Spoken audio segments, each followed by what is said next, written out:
Call to order the Yamhill County Board of Commissioners formal session for September 8th, 2016. And Mark, would you lead us in the pledge? I pledge allegiance to the flag of the United States of America and to the republic for which it stands, one nation, under God, indivisible, with liberty and justice for all. Thank you. This is the time we have set aside for invocation. We have joining us Lynn Kenyon, who is a Eucharistic minister at St. Barnabas in Portland and also at Christ Church in Lake Oswego. And she is a fan of our county and here to offer an invocation. So, Lynn Kenyon, thank you. Let us pray.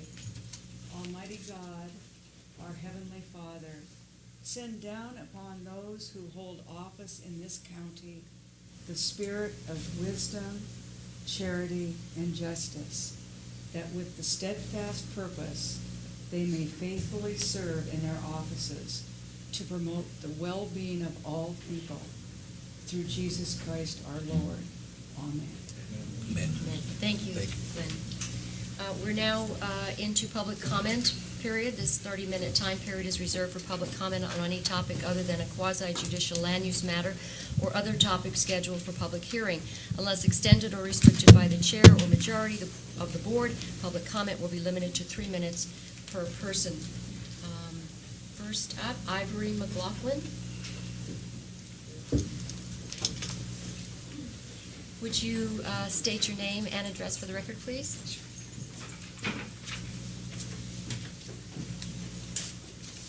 Good morning. I'm Ivory McLaughlin, and my property is 17971 Northwest Meadow Lake Road, Yamhill, 97148.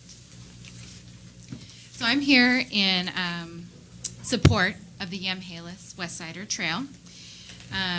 Being a new property owner, I'm seeing a lot more bike traffic going up over Meadow Lake Road towards the Nestucca. And there is a lot of log trucks that use this space as well, use that road. And it is a danger, I believe, to both the bikers and the log trucks as well to share that space. So that's just one of the reasons why I'm in support. But the other reason why I'm here is to discuss the use of the trail. I know many people who are in opposition who believe that this trail won't be used. It just will sit vacant. However, I believe the opposite. The first phase that will be developed of the trail is linking Carlton and Yamhill. So this will be phase 1. And I think that this is going to be the most used section of the trail. It's hard to tell, but I think this mostly because of the two populations. This will offer a transportation corridor for older students to be able to get from Carlton or Yamhill, since there is schools in both communities, and kids that live in Carlton go to school in Yamhill and vice versa. So this offers an opportunity for them to get to their classes as well as extracurricular activities that they may participate in after school. It's also an opportunity for people who maybe work in the area to use another mode of transportation, such as biking or walking to work. As the population grows in Yamhill and Carlton, more people are being forced into town living sort of situations and saving land for crops, for agriculture. And I believe as the population grows and these people are forced into towns, we need to offer an additional place for our residents to recreate. By improving the health and offering more places to recreate for our community, we improve the community and the overall well-being. So for these reasons, I'm in support of the Yamhill Westsider Trail. Thank you. Thank you, Ivory. Thank you, Ivory. Mr. Ken Wright?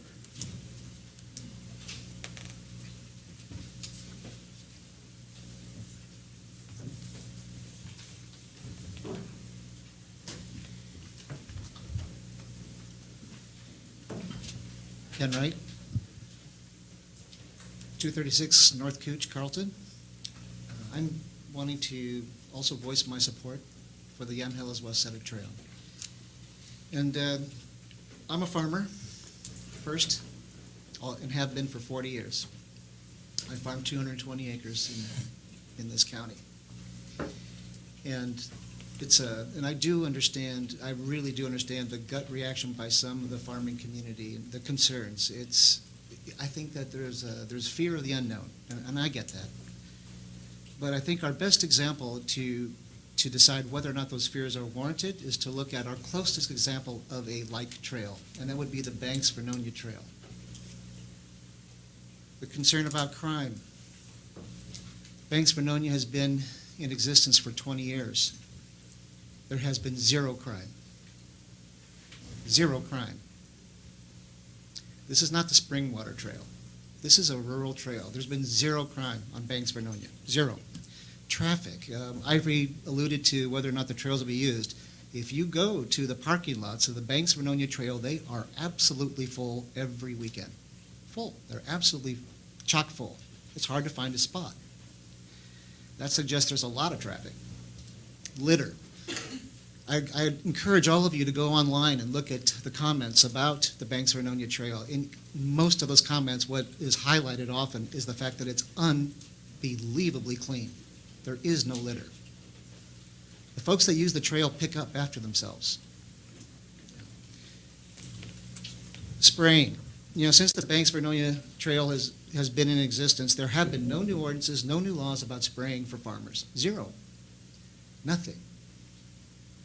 I farm up to roadways now everywhere, all over. Our parcels are throughout Yamhill County. We have 14 parcels.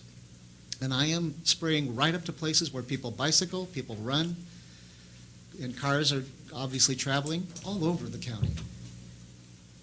So it's already happening, and so I guess I don't understand the concern that that the world's going to suddenly turn upside down because of this trail, because that hasn't happened anywhere, to my knowledge. I am really concerned about my ability to move equipment on the roads, and I think every farmer, and I think the Farm Bureau should be very concerned about the ability of farmers to move their equipment, particularly during harvest, on our county roads. I love seeing combines going down Main Street in Carlton. I love seeing that activity. It's the way it should be. It's the way it should be. But it's not safe when bicycles are on the road. We need to put bicycles somewhere else. They simply can't share the same space. It's not safe, and it never will be on the same road. I think farmers should be all behind this, honestly. I don't understand why there isn't more of an effort on the Farm Bureau's part to support having these vehicles off the road so that farmers' machineries can travel safely. Hi, Madam Chair. Oh, continue your thought. Thank And so, frankly, I really would love to see an effort to, on behalf of the farmers, to make sure that right to use these roadways is ensured. I would like the county to be behind it. And I think the Farm Bureau should introduce some kind of, look for support from this county for that. And I think the county should look at saying to bicyclists, you're off the road. You have a safe way to travel now. You have a safe opportunity to travel away from motorized vehicles and from farm equipment. I think it's huge because, it doesn't happen. You don't see farm equipment in Portland. You don't see farm equipment in Beaverton. You don't see farm equipment in Tualatin. That's because the population has pushed them out. I think it'd be great to set a precedent here to not be pushed out. I don't want to be pushed out as a farmer. Thank you. Thank you. Thank you, Mr. Wright. Tom Hammer?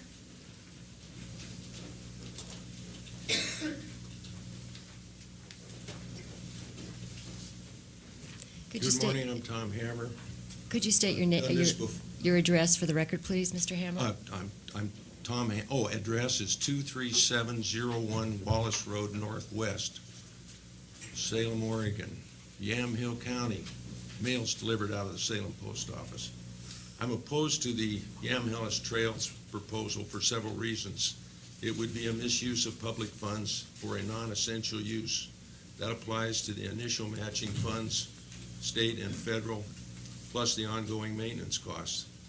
It will negatively impact the farmers. It violates the intention of land use laws. Its claims to economic improvement are empty rhetoric. And I've been advised to shorten this, so I'll start shortening it, but I've given copies to the commissioners. Is this an effort to force the majority of taxpayers who don't ride bikes to pay for a hobby enjoyed by a very few? Is bicycling a more righteous hobby than the other hobbies that the county is not considering subsidizing? This isn't transportation, it's parks. The county has called it that. Yet the grants are from transportation people who want to take private land and make it public. What's their real agenda? We've got crises now in PERS and in healthcare costs that weren't known when this idea was hatched. Shouldn't we manage fiscally for the new reality? Wouldn't that be the responsible thing for elected officials to do, is to recognize what's going on right now and not rubber stamp something that was hatched many, many years ago? The intrusion into exclusive farm use land will bring trespass, squatting, crime. I'm glad it didn't happen up in Banks. That's nice. But it happens in Yamhill County all the time out where I live. And the promises that it won't happen here, I believe, are not credible until those messes that are out there right now that are being ignored are cleaned up and kept cleaned up. And until that's done, you can't really say that you're going to not let it happen here. Mr. Hammer, thank you. Am I done? Yeah.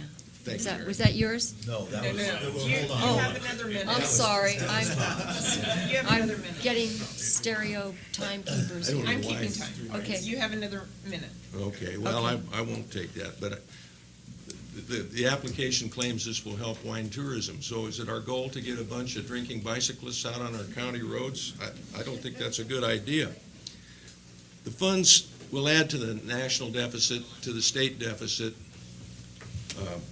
which you should know that those exist. If you don't, that's not good.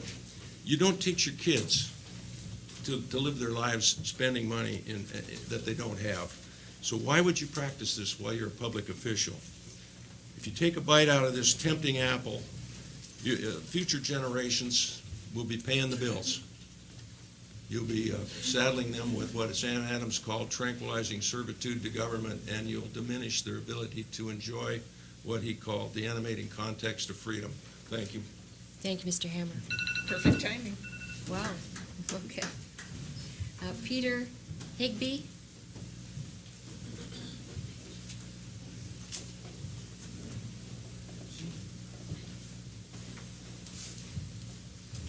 Hi, my name is Peter Higbee, 1110 West 2nd Street here in McMinnville.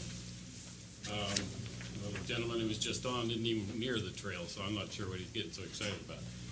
But the economic benefits that this trail is going to bring are astronomical. There's many studies been done. Every dollar you spend, you're going to get 100 back. You look at the town of Banks and Vernonia, 20 years ago, those towns were dying. Right now, I've been up there on a Monday trying to get lunch in a cafe in Vernonia. You can't get in. You've got a half an hour wait. They're crowded. And like Mr. Wright was talking about, the parking lots are all full. That trail is used and used and used. I mean, in seeing this picture, I don't know why it's up here, but that's what's on the trail right now. By putting in the trail that people use, you'll see a lot less of that. And so, the county has nothing to offer anything in the way of recreation. I came into this area in '82, I believe it was. I don't know what the population was, but it's got to be doubled or more, and there's been no new county parks in that whole time. The county parks we have now are very small. They're fine for picnics, and a few of them have creeks you can go jump in during the hot summer, but otherwise, they don't offer a lot. Like this trail will offer something that's totally different. And I just think this will be a wonderful benefit to the county. That's all I have to say. Thank you, sir. Marilyn Blen?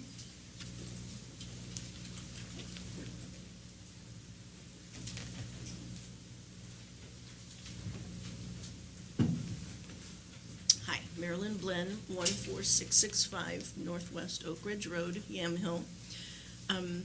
I support the trail. I think it will be a great benefit to the community.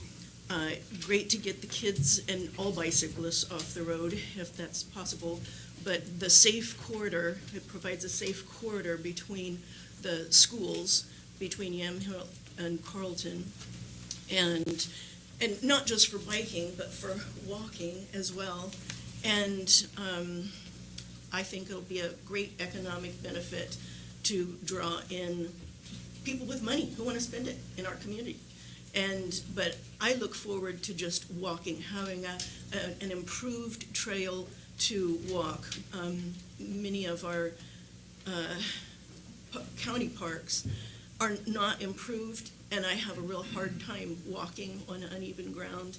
And I think the health benefits that it will provide to our community to get out and exercise and encourage our kids and families to get out and exercise is just great. And I really strongly support the trail. Thank you. Nick Morant?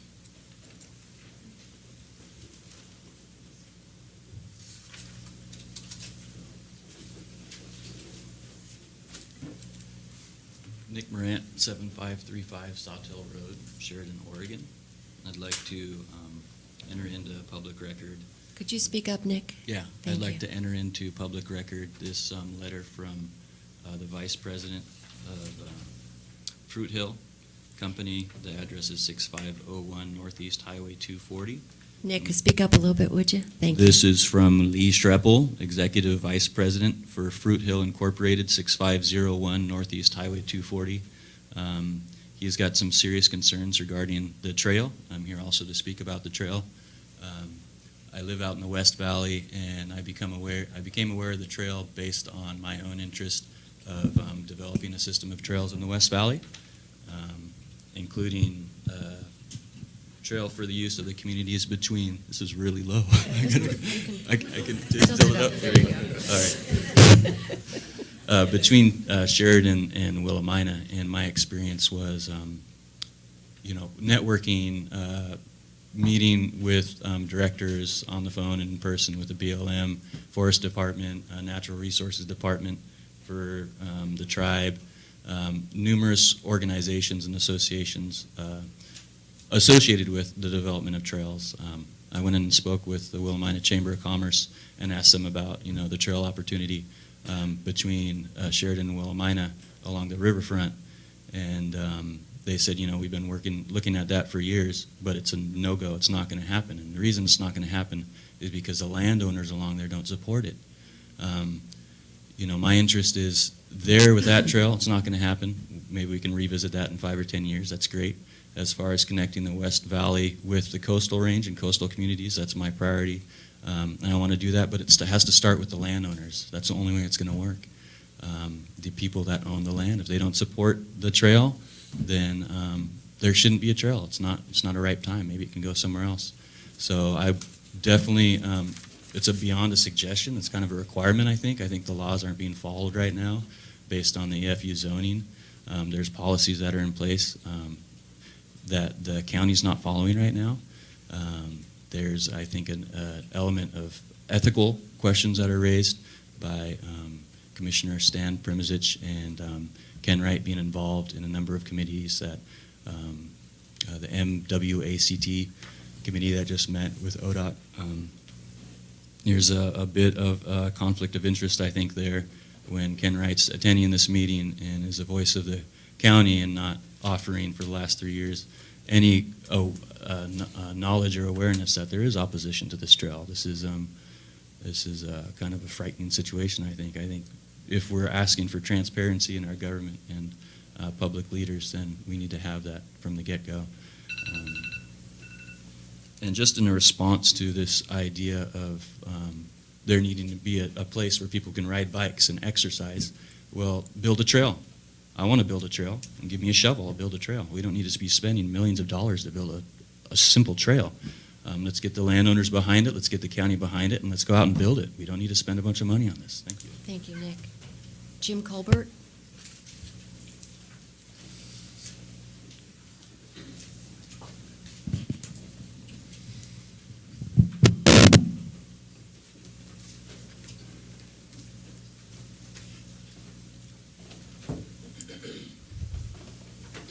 I'm Jim Colbert.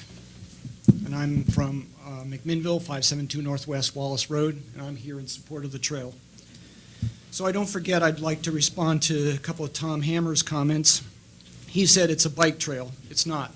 It's a multi-recreational trail planned for anybody who wants to be out there and use it. So any comments that are exclusive to bicycles, just doesn't make sense. The second point that he made is his concern about the use of government funds. These government funds are being made available to promote parks and recreation throughout the country. The state has some of them that are being made available to the counties for parks and recreation. Yamhill County has been fortunate enough to receive some of these funds for the benefit of the public here in Yamhill County. There shouldn't be anything wrong with that. Tom Hammer wrote in the newspaper, and I responded to that, I don't know if it ever got in there, that there's no public support for the trail. Here's some public support for the trail, including myself. I know that there's over 500 people that we've contacted through marketing that are interested in this trail. They may not be supporters, but they're interested. They want to know more. There's been comments made about taking private property. This is not taking private property. This is purchasing an abandoned railroad. It's going to be purchased for the people of the county. It's private property being sold to the county. That's what's going to happen. There's been a lot of comments about adjacent landowners. The board of the Friends has gone on record as saying they are willing to work one-on-one to resolve every single adjacent landowner issue that they can. If the landowners will talk to the board once development occurs and we have a concrete plan in place as to what's going to happen where, those will be resolved. There shouldn't be any comments about that. There's been comments about maintenance of the trail. The Friends have committed to maintaining the trail. There shouldn't be any problem with that. There's been comments about there being lack of transparency and no planning, and it's been invisible to everybody. There has been planning, the public's been invited, the adjacent landowners have been invited. If people haven't participated, they're not reading the news, they're not paying attention, they're just coming out and complaining. I think that covers all my points. Thanks for the time. Thank you very much. James Tompkins.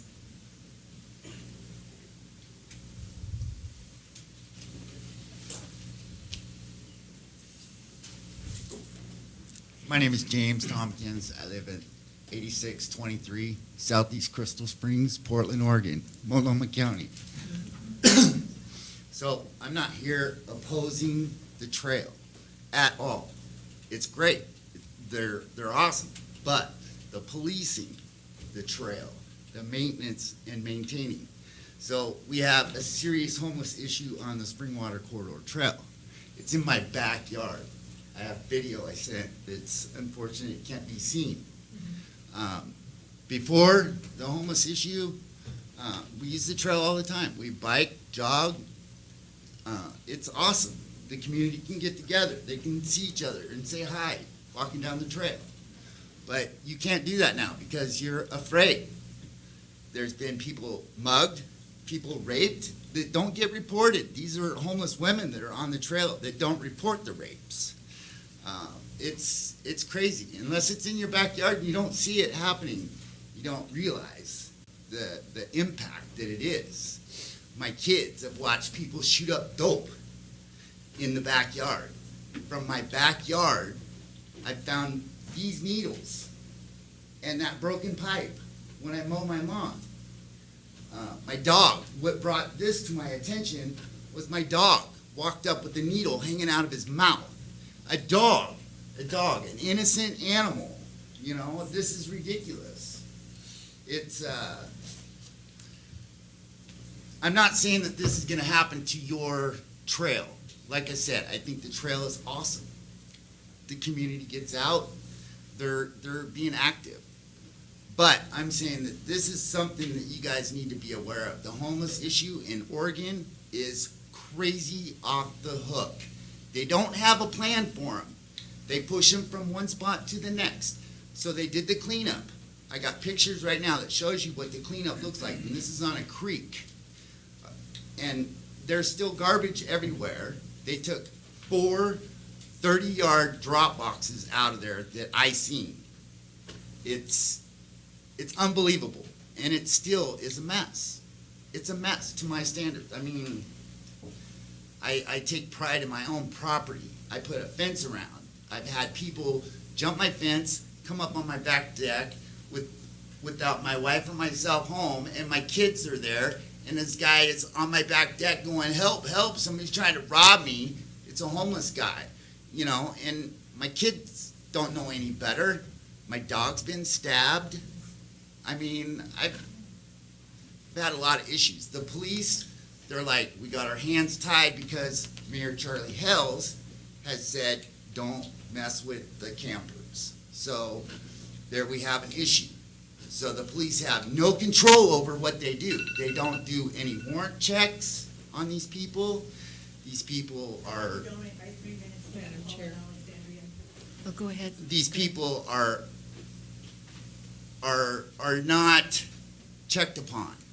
So a lot of drug users, a lot of mental patients. I've seen people hack up other tents with machetes. I mean, it's crazy. I got stuff on video. And then you have the homeless advocates that don't live in the area, don't live around it, that are trying to protect these people. Well, I have compassion for people. Don't get me wrong. I've offered these people jobs. They don't show up to come to work. I mean, I don't know what else to do. I mean, we've sent hundreds, if not thousands, of emails to the camp report site. Nothing gets done. I've lived at my property for 12 years.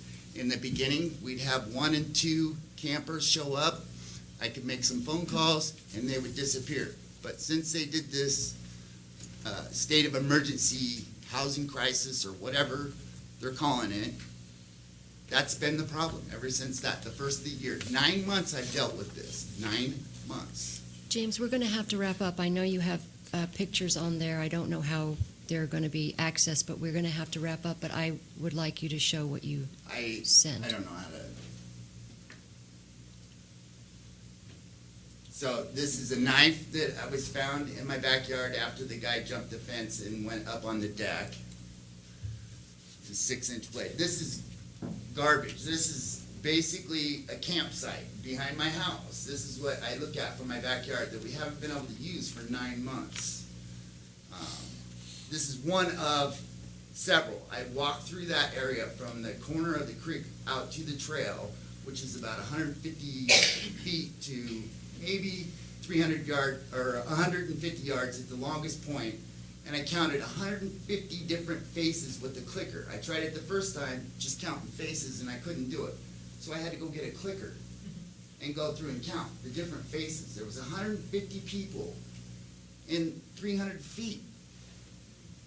Here's another, bunch of garbage. This is what you're seeing, and I don't know if there's any pictures in here that show the garbage in the creek. Garbage. I mean, you're looking right through my fence, and then there again, I have hundreds of pictures, and I'm willing to stay and show them to you guys. I have a zip drive that has a video coming out of my back door, and I'm trying to narrate and show what you see and what's going to happen if it's not policed and maintained and dealt with. I mean, Thank you. I appreciate you coming. Thank you for your pictures. Yeah, Thank you so much. Thank you. Ron Skidmore?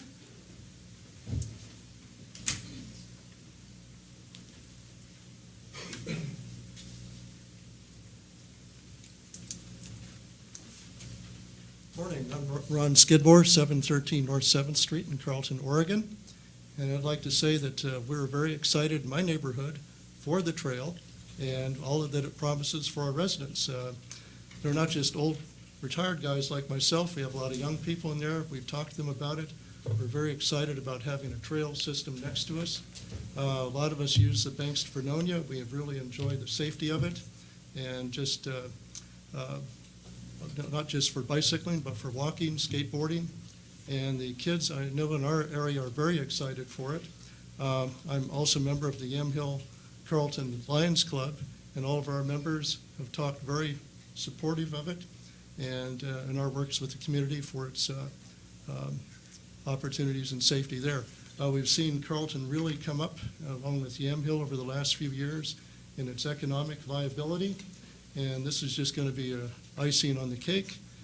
We talked to a number of bike tours that are coming through when they're coming through town, and they'd like to get off of Highway 47. I don't ride 47 myself, nor walk it, because it's very narrow, and we'd like to have something a little bit safer. But my community in Carlton Crest, we're very, very excited for this. We like the momentum that it has going, and we're just about there. We just need a little bit more to go, and we just hope that everybody will hold the course and be happy with making it come to be. Thank you very much. Thank you. Mary Ann Nash?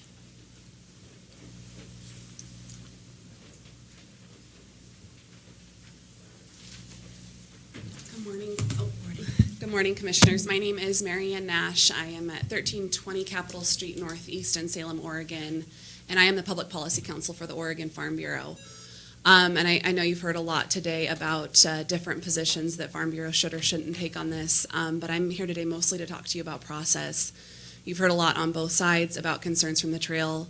You've heard proponents of the trail say that all of the landowner concerns will be addressed and will be resolved, but there's a formal legal process that's supposed to occur through, and it hasn't occurred.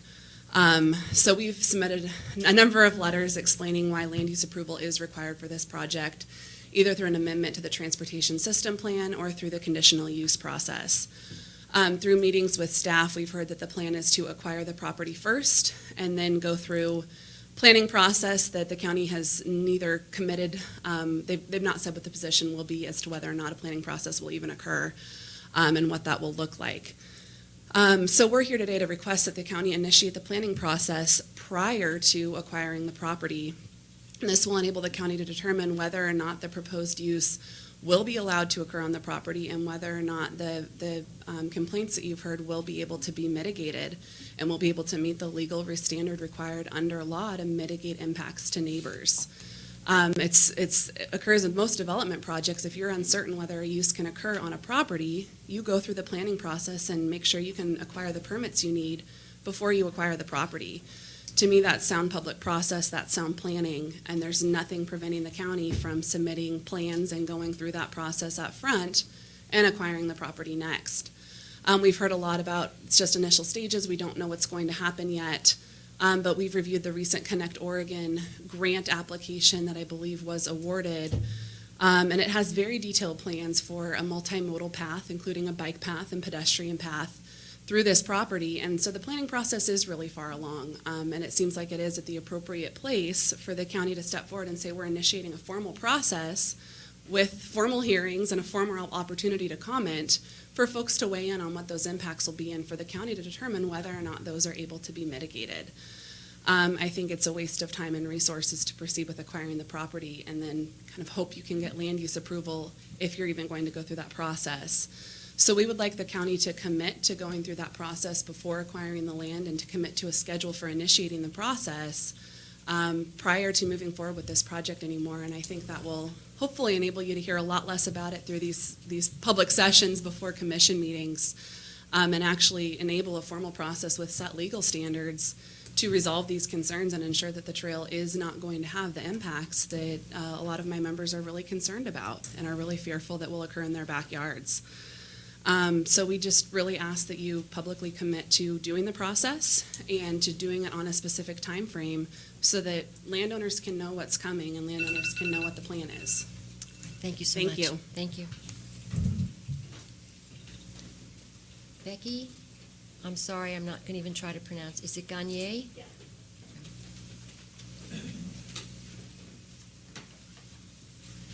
Hi. My name is Becky Gagne. I am representing from Fruit Hill at 6501 Northeast Highway 240 in Yamhill. And a letter from Lee Schraper was submitted to the Commissioner's office. I'd like to take some excerpts from that letter and then add some information to that. The trail, I'm in opposition of the trail. The trail just skims the city limits of Yamhill, and it concerns us greatly as the residents at this location, as well as the food processing business, puts the business at risk. The trail would actually be the buffer between our activities and the city limits of Yamhill. As a foretaste of what's likely to come during these many months of trail project consideration, several folks have simply walked through our site as if it were a county thoroughfare without so much as to check in for permission. There are signs posted for no trespassing, asking visitors all to check in at the office for our own security, food defense, and food safety reasons. And we've had people literally just walk through the property without a please or a thank you in the process. We must and do take commitment to food safety very seriously. Much of our farm is considered annually by a third-party agency for observing good agricultural practices or Global GAP certification. Fruit Hill's food processing facility is certified annually by other agencies such as kosher and organic certifications. Our greatest investment is the greatest potential payoff for us and the greatest risk of loss. Our annual food safety audit, which is an SQF audit, is now becoming mandated by Food Safety Modernization Act and FSMA Act, becoming required in 2017. We're aspiring and preparing for this intense level of audit. We've invested tens of thousands of dollars and have a tremendous commitment of our resources, time, energy, and personnel. We accelerated down this path when we expanded our facility in 2011 and added full-time food safety managers. Auditors need to be convinced we consistently have control of our facilities and our sites. We have to show that our policies and procedures are truly indicative of what we practice. We walk what we talk. We can't condone practices on our premises that could put anyone at risk from eating what we grow, process, or freeze, and believe me, third-party auditors are very liberal in determining of what is considered our premises. They don't like to stop at the property line. The trail proposal, as the way it is, runs through the property line as it sits. I can't imagine how the trail planning group, the city, the county, or the state will offer a safe trail crossing at Highway 240. As a child, I grew up with the railroad tracks in that location and am very familiar with the crossing of 240. With access to Mid-Columbia School bus yard, an RV, a self-storage facility, Fruit Hill, and several residences at this point, the eastern entry of Yamhill is not a safe access for pedestrians or crossing. So just to quickly summarize, I am a fifth generation of a family farm. I personally have been in this family farm for more than 40 years, and I've worked this farm for more than 40 years, having more than 500 acres and employing nearly 100 high school students. It is a very huge food safety concern having an open trail without boundaries and limitations and literally a fence and security set up. Thank you.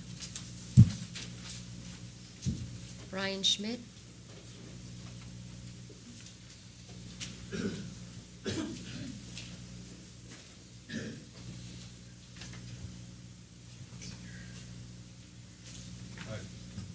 Good morning, my name is Brian Schmidt, 7580 Northeast Hendricks Road, Carlton, Oregon, 97111. Good morning, Madam Chair and Commissioner Springer and Primazich and the board. So I think you all are familiar with me. I've already expressed all my concerns. I've already expressed all my concerns to Ken Wright. I've been to 3 of his meetings, and I've also been to his charrette. So I've been well involved with these Yamhillis non-public, well, they're open to the public, but they're not county things. They're Yamhillis Friends attempt to put on quite a nice, elaborate and well attended by their staff to at least give the appearance to try to plan for this. But I'm here to talk about something else right now today. Is this microphone okay? Is it Yes, vibrating it's too fine. much? You need to be a little bit farther away from it. Oh, sorry. Okay. A little bit closer. There you go. Thank you, Laura. Okay, I'm going to read a quote here. Thank you for the opportunity to address you today. Quote, "I will not support the West Sider Trail or any other project that would infringe upon our citizens' property rights." End of quote. Can anybody tell me who said that? I know I'm not allowed to, receive answers from you, but I'll tell you it was Commissioner Primazich. You said that on your campaign website, and it's... I do not know who put that on there, but it was not part of my campaign. I didn't even know about the West Sider Trail until after I was elected. So I don't know who went in and put that on there, but somebody sent me a link to it. It was not mine, and I never made that statement. So I want to make that clear right now. I don't know who hacked that site. I just want everybody to know that was not on my website. Okay, thank you. I hope that it was not hacked, and I also hope that you're being honest with us. And I'm being very honest. And I would not sponsor any such activity, so I should give you the name of somebody who sent that to me and see if we can figure this out. I can give you the name who sent it to me, but I did not have that on my campaign site. Thank you, thank you. Thank you. Commissioner, and like I said, Commissioner Primzich, I'm with you on almost everything you do. This one thing, I am dead set against you, and we've talked about that. So, okay, so Tuesday, 2 days ago, I met with two county councils and a planner, and they're very gracious to hold a meeting with me, but it was actually intended to be between them and Oregon Farm Bureau, and I was just the middleman. And I am a member of Oregon Farm Bureau. We met to discuss permitting.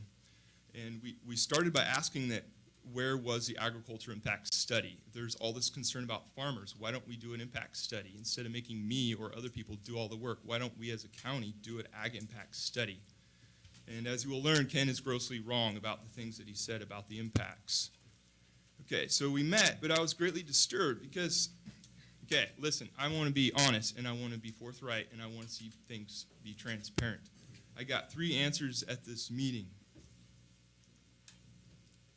And this really bothers me. First answer is they said that they don't have any plans and that they said just sue us if you don't like them purchasing the land without a plan on how the county will use the land. Then after a little more discussion, they said they don't have to share their plans with us, that it was confidentiality with the commissioners. And then thirdly, they said, and I'm going to quote, and this really confuses me, this is only hypothetically a bicycle path. And I was like, what the heck? What was all this Yamhill planner stuff for? I'm going to quote, this is only hypothetically a bicycle path. They said that they're just purchasing the land before it gets chopped up for a future commuter line to get workers to Washington County. That is not what this has been about. So I'm totally confused. And Stan, I know you guys are running the show here, and they work for you. Yeah, sure. And just a couple more comments. 911 records for Banks Renoni, you can look those up. Most thing called in about is lost dogs running on the trail. And another thing is there is a 100-foot spray buffer, and this will prohibit me from spraying 100 feet from any person on the trail starting 2017. And that I'll stop now. Thank you, Board. Thank you very much. Thank you. We have one more on this topic, and that's Piper Sweeney.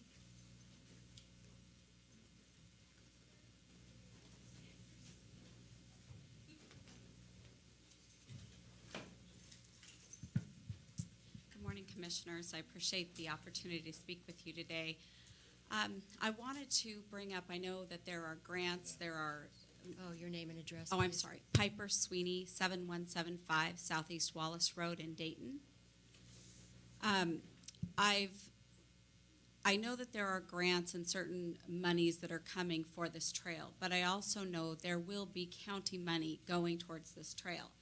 I've been told there are 2 bridges that need to be built for the trail, and that concerns me because we have a bridge that is unable to be used at this time, which I have talked to the fire chief in Dayton. It does delay ambulance, it does delay fire in certain areas. We have a farm on each side of the closed bridge on Palmer Creek. Approximately $20,000 a year we are paying for that to be closed. In addition, the only real alternative route is on Stringtown Road. So we have a very narrow, it's been recently improved and that does help a bit. However, it's very narrow.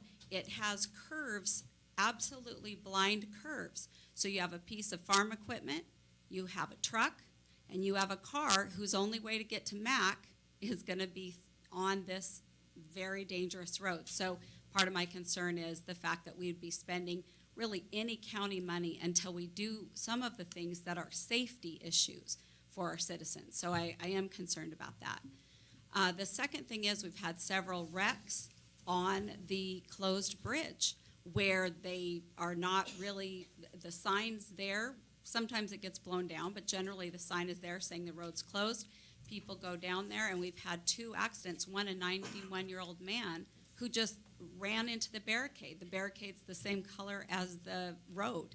So anyway, this is a dangerous area, and I hate to see some of that money that should be spent on something like this being spent on the trail. I love the trail idea. I hope that we can find a good place for the trail, but it will negatively impact agriculture, and that's so frustrating because our right to farm laws allow us to farm. We don't want to lose those, and people who feel that we're spraying too close, we're spraying when the wind isn't what it should be, which we try not to do anyway, but it's going to cause more conflict between the people that are out there and the farmers. And I don't have property on this trail, but I know farmers who do, and you sometimes have a 30-minute window to get some spraying done in certain areas. There's no way to call someone, block it off. I mean, it's really not workable for agriculture in these areas. And then lastly, I went to the meeting of in Salem for the, I'm trying to think what it is. It's MWAC? Yes.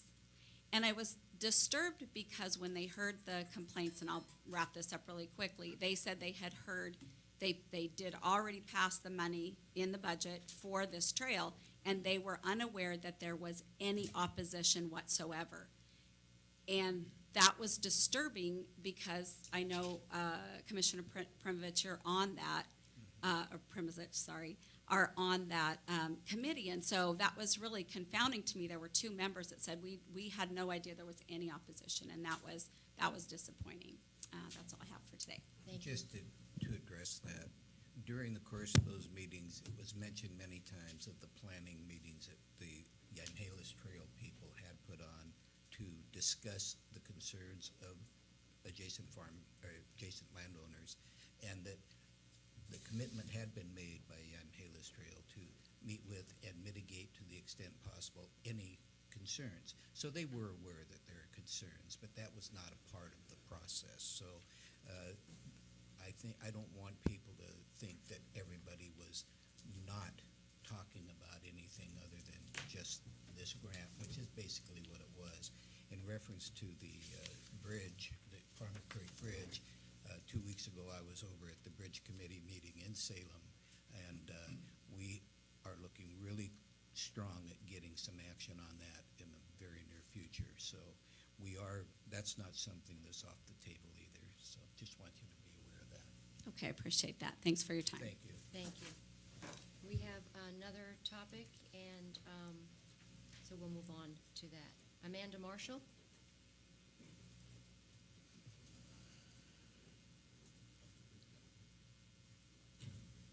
Madam Chair, Commissioners, I'm Amanda Marshall. My address is 100 Southeast Ann Street, McMinnville, Oregon. I've been a resident of McMinnville, Oregon for about 13 years. I live here with my husband, the Honorable Lad Wiles, and our 3 children, one of whom is a sophomore at McMinnville High School, Eli Wiles. We have 2 younger boys who both plan to attend McMinnville High School. And I'm here to speak in opposition to the letter that the commissioners sent aligning this body with a parents' rights organization, specifically in your opposition to considering transgender students as protected under Title IX, which is a federal statute that protects student access to educational facilities and athletic programs and educational programs in publicly funded schools on the basis of gender. I would ask that the commissioners consider revoking the support of this organization and their stance on Title IX protection for transgender students. And I'm asking that on 3 bases. The first is, it's frankly against the law. I've been an attorney in Oregon since 1995. During that time, I have 5 years of law enforcement as a deputy district attorney in Coos County, 10 years, which includes time as the chief attorney for the Department of Human Services Child Welfare in Oregon, representing specifically DHS Child Welfare on policy issues and advice and administrative roles, and then 4 years as your United States attorney, appointed by President Obama and confirmed by the United States Senate. And as the U.S. Attorney, civil rights was one of my primary priorities. So I've got some pretty significant experience not only in being an advocate for children and the rights of children to have access to public accommodation, but also for civil rights in this state and in this nation. The Department of Justice has already interpreted Title IX to apply to transgender students. The Department of Justice and the Attorney General and the Department of Education have already issued legal guidance on this issue and found that transgender students are in fact protected by Title IX based on their gender. They are protected to have access to public restrooms, to locker rooms, to athletic programs, and to classes that are otherwise gender segregated. That would be like sex ed type classes. And the second thing is that President Obama has already spoken. Of course, he is the constitutional law scholar who taught at Harvard Law School, and he has likewise interpreted Title IX as protecting transgender students. And the third is that legal scholars across the country have agreed with this. And I understand the Parents' Rights Organization takes a different stance, and that's certainly their First Amendment rights, but this body does not consist of legal scholars, of lawyers, or of people who have the jurisdiction to make these sorts of pronouncements in terms of federal law. I have 2 more points, but I think we have other people who have time to speak. But just briefly, my 2 other points were, one was about jurisdiction, but I think the most important one is that it just isn't the right thing to do. We've got a problem with bullying in this country in schools. We've got teen suicide on the rise. And we know that right now this hasn't been a problem at Mackay. We have transgender students in our schools at the middle school, at the elementary school, and at the high school level. And they have been included and not been targeted for bullying, at least as far as I can tell from my kids who are friends with a lot of these kids. This is a time for compassion, for love, for acceptance, for trust, not a time that we want to create an environment where we single these kids out to be targets and bullied and potentially lead to the type of tragic consequences that we've seen across this country. Thank you. Thank you. Megan Corvus.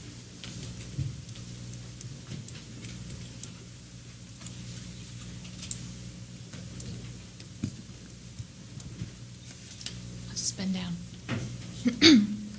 Hello, my name is Megan Corvus. I live at 6100 Northwest Canyon View Road in Gaston, but I am a Yamhill County resident.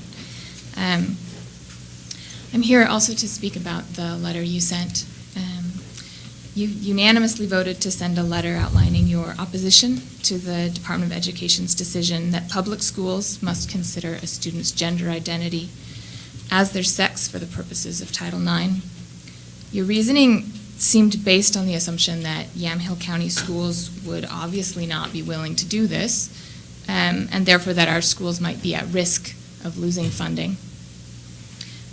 I came here today to tell you that there are already transgendered students in our schools, as Amanda mentioned. I know this because I volunteered as a speaker for the LGBT teen group that meets at our public library once a month.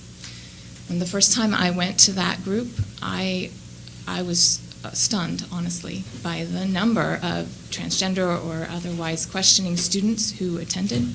There were a lot of young people for a county and a population of our size to be there on a Wednesday night to get together and talk.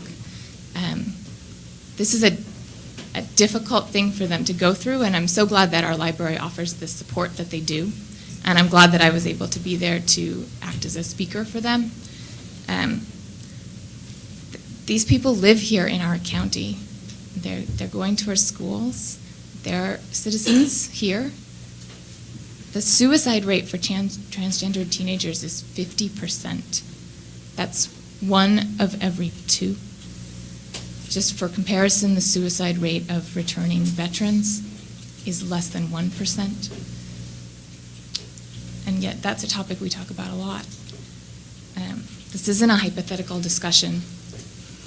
Your letter has an impact on real students who are here right now and need a place to pee without having to be ostracized in a place that should be safe so that they can focus on their education. Thank you. Thank you. Ted, I can't read your last name, sorry. That's all right. It's tricky. Good morning. My name is Ted Duchatelet. I live at 306 Southeast Davis Street here in McMinnville, and I'm here to speak on the same issue. I can't improve on what Amanda said from a legal standpoint, so I just want to talk to you from a personal standpoint. I am a professor at Western Oregon University. I'm an actor, and I'm a person who has evolved. I think transgender issues are very difficult for us to get our heads around if we are not transgender, and I understand that. Human nature is to hold at distance things that are foreign and strange to us, and I think that letter is a reflection of this, and I want to appeal to you as humans to take a step back. Nobody is transgender by choice. They're not seeking attention. It is a tough row to hoe.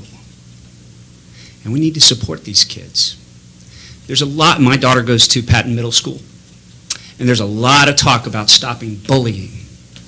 And when I read the letter, it felt like bullying from the top down. 10 years ago, I met my first transgender person, and I was really put off. I didn't know what to say to them. I didn't know how to respond. I couldn't have a social conversation at a party because it freaked me out. And I'm not proud of that at all.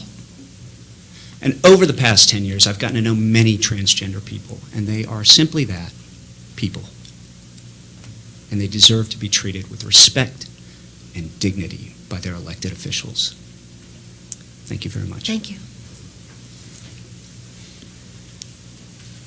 Tanya Tompkins.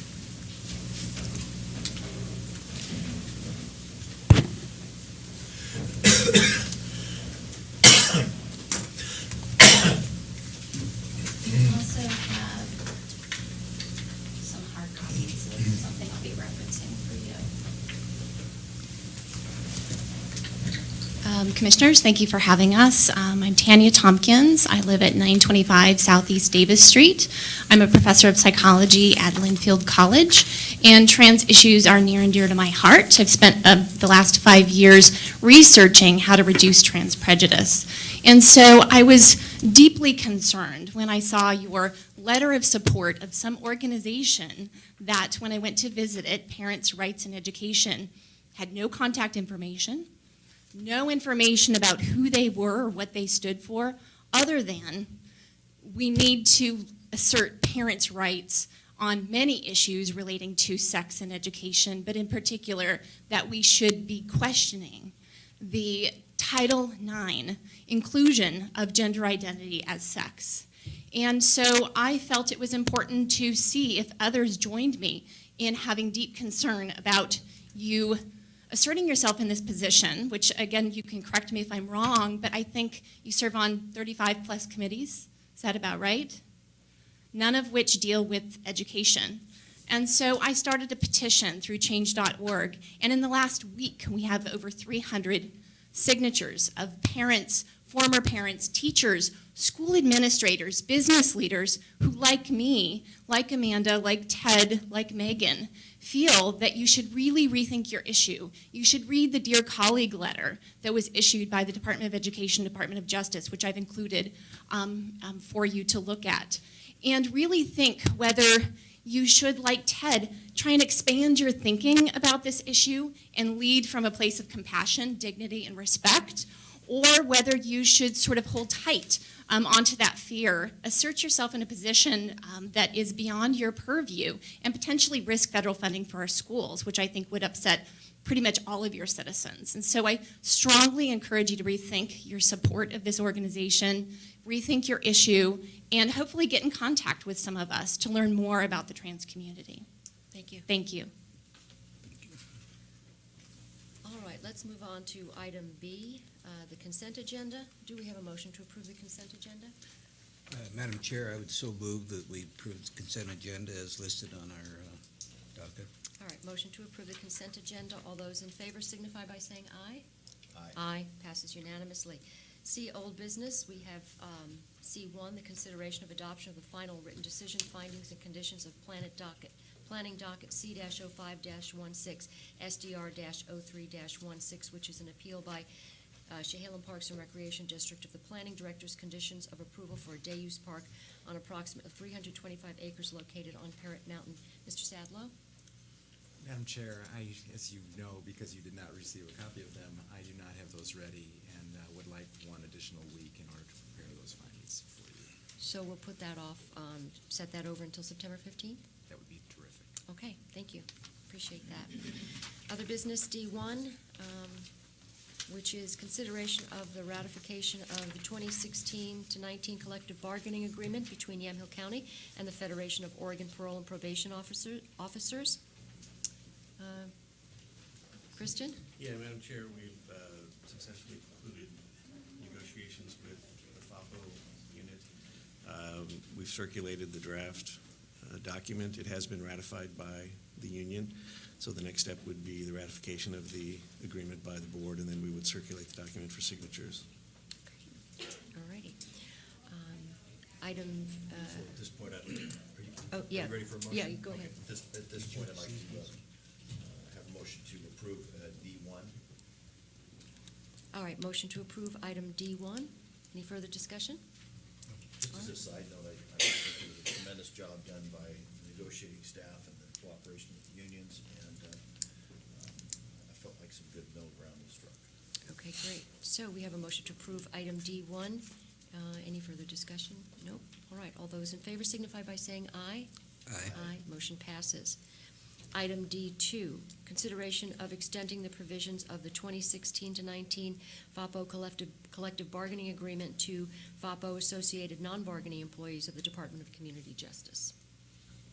And Madam Chair, this is a decision that the board has made on contracts in the past to extend certain primarily wage and benefit-related provisions of the CBA to non-bargaining management.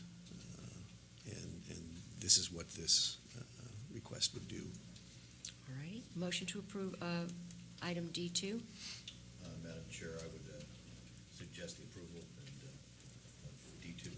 All right, motion to approve item D2. Any further discussion? All those in favor signify by saying aye. Aye. Aye, motion passes. Do we want to take a 3-minute break before we begin our public hearing? So at this time, let's recess formal session and take a 3-minute break before we begin our public hearing. Thank you. Did we do these? No, those are for the public hearing. Yes.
Okay.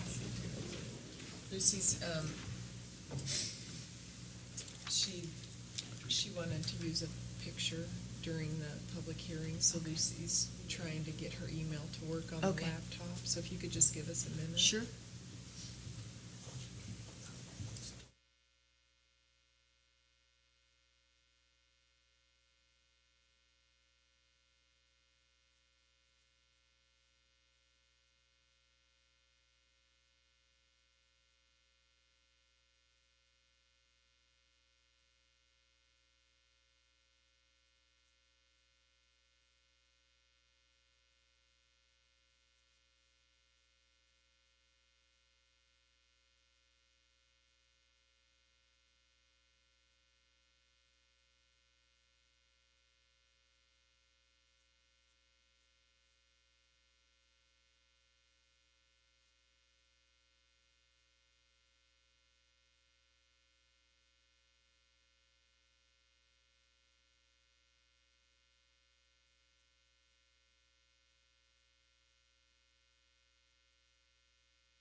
we'll reopen our formal session, and we'll come back and reopen the public hearing at item D1, which is the docket SU-02-16, KF, an appeal of similar use request to add recreational marijuana dispensary as a conditional use in the highway commercial zone.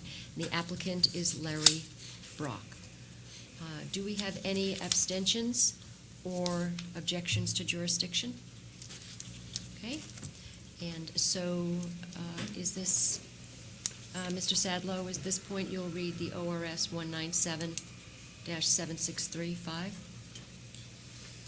Thank you, Madam Chair. Oregon law requires that persons who attend a land use hearing be advised of certain rights and duties before the hearing begins. First, approval criteria. The law requires the county to list the applicable county and state zoning criteria. I believe Mr. Friday will do that in a moment. The law requires us to identify those standards that an applicant must satisfy in order for the county to approve an application. Each of the standards must be supported by substantial evidence in the record.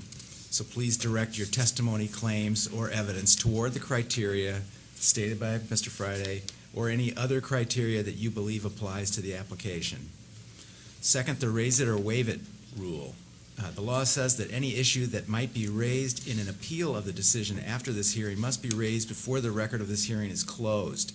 If you do not raise the issue before the record is closed, you cannot raise the issue on appeal. Failure to raise constitutional or other issues related to proposed conditions of approval with sufficient specificity to allow the county to respond precludes any action for damages in circuit court.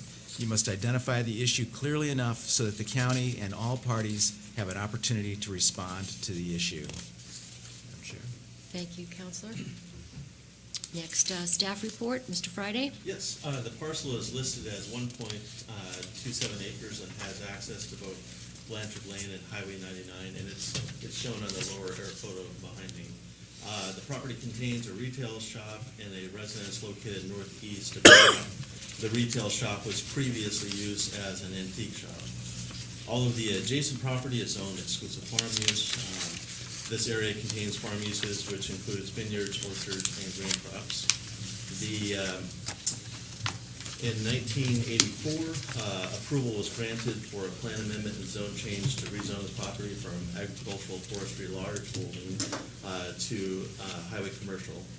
The request is subject to section 603 and 1206 of the Yamhill County zoning ordinance. The Planning Commission reviewed this application at their June and July hearings and voted 6-2 to approve the similar use request and include recreational marijuana dispensaries as a conditional use in the highway commercial zone. And because whatever decision you make today does affect all of the highway commercial zones, I've got a map behind me that notes where the highway commercial zones are, but you really don't get much of a feel for that. So I had a member of our staff both map out with air photos and using Google Earth images, kind of give an idea of where these highway commercial zones are within the county. That ends this portion of the staff report. Thank you very much, Mr. Friday. Next, we'll start with the proponent's case. And up first is Linda McGrew. Hi, Linda. Could you state your name and your address for the record, please? Yes, my name is Linda McGrew, 734 Palmer Lane in Dayton, Oregon. And one of the things that I do want to let the board know is Mr. Brock was trying to purchase the property that is in question, but I have purchased that property. And so we had planned, once we had purchased the property, to go through the process of filing for a medical marijuana grant through the county and going through their process. But I wasn't informed until about a week and a half ago that it was up for appeal, the original. And because of him not getting the property, he opposed it while he was asking for it during the first hearing that I did not know about or went to. And one of the things that I wanted to reiterate on the ordinance provision and analysis is both recreational and medical marijuana, wine sales and tobacco sales in a highway, HC highway tourist zoning district. If these uses are allowed, once a similar use is improved in the HC zone, said uses are allowed in all highway tourist zonings in the county. By the map, it shows that there's several, one of them being ocean-grown cannabis out of between McMinnville and Amity. And so it's not just our location, it's a location that's already been approved by the commission. And one of the other issues that I wanted to bring up is there's over 12,000 medical marijuana card holders in Yamhill County, and over $30 million in sales in the state of Oregon, and just non-recreational. It's just for recreational. It's not medical. And one of the things that we feel by purchasing the property that we did was because Dundee and Newburgh would be bypassed at the end of 2017. And we felt that by having this dispensary there, medical and recreational, that we wouldn't have a lot of traffic backtracking through Newburgh and Dundee. That it is a accessible piece of property. There's a center turning lane. You can come from both ways. We have planned on doing some improvements to the property that we've purchased. And one of the things that I wanted to reiterate, and I don't have a lot of the information in front of me because, like I said, I only had it a week ago. I went and got the findings from for the conditional use, and that's what we're applying for, is the conditional use. And I really believe that it's not just affecting my property, it's affecting a lot of properties on the highway in Yamhill County, on all highways. And we're planning on, if it's approved, we're planning on going forward and working with the county to make sure that it is safe on that freeway. It's a heavy traveled freeway, and we want to make it safe for everybody. But there's been a store at the location for quite a few years when I purchased the property, and there's 2 accesses to that site, and there's going to be adequate parking. So I would like to, I didn't get packets that I saw was given to you, so I feel like I'm a little bit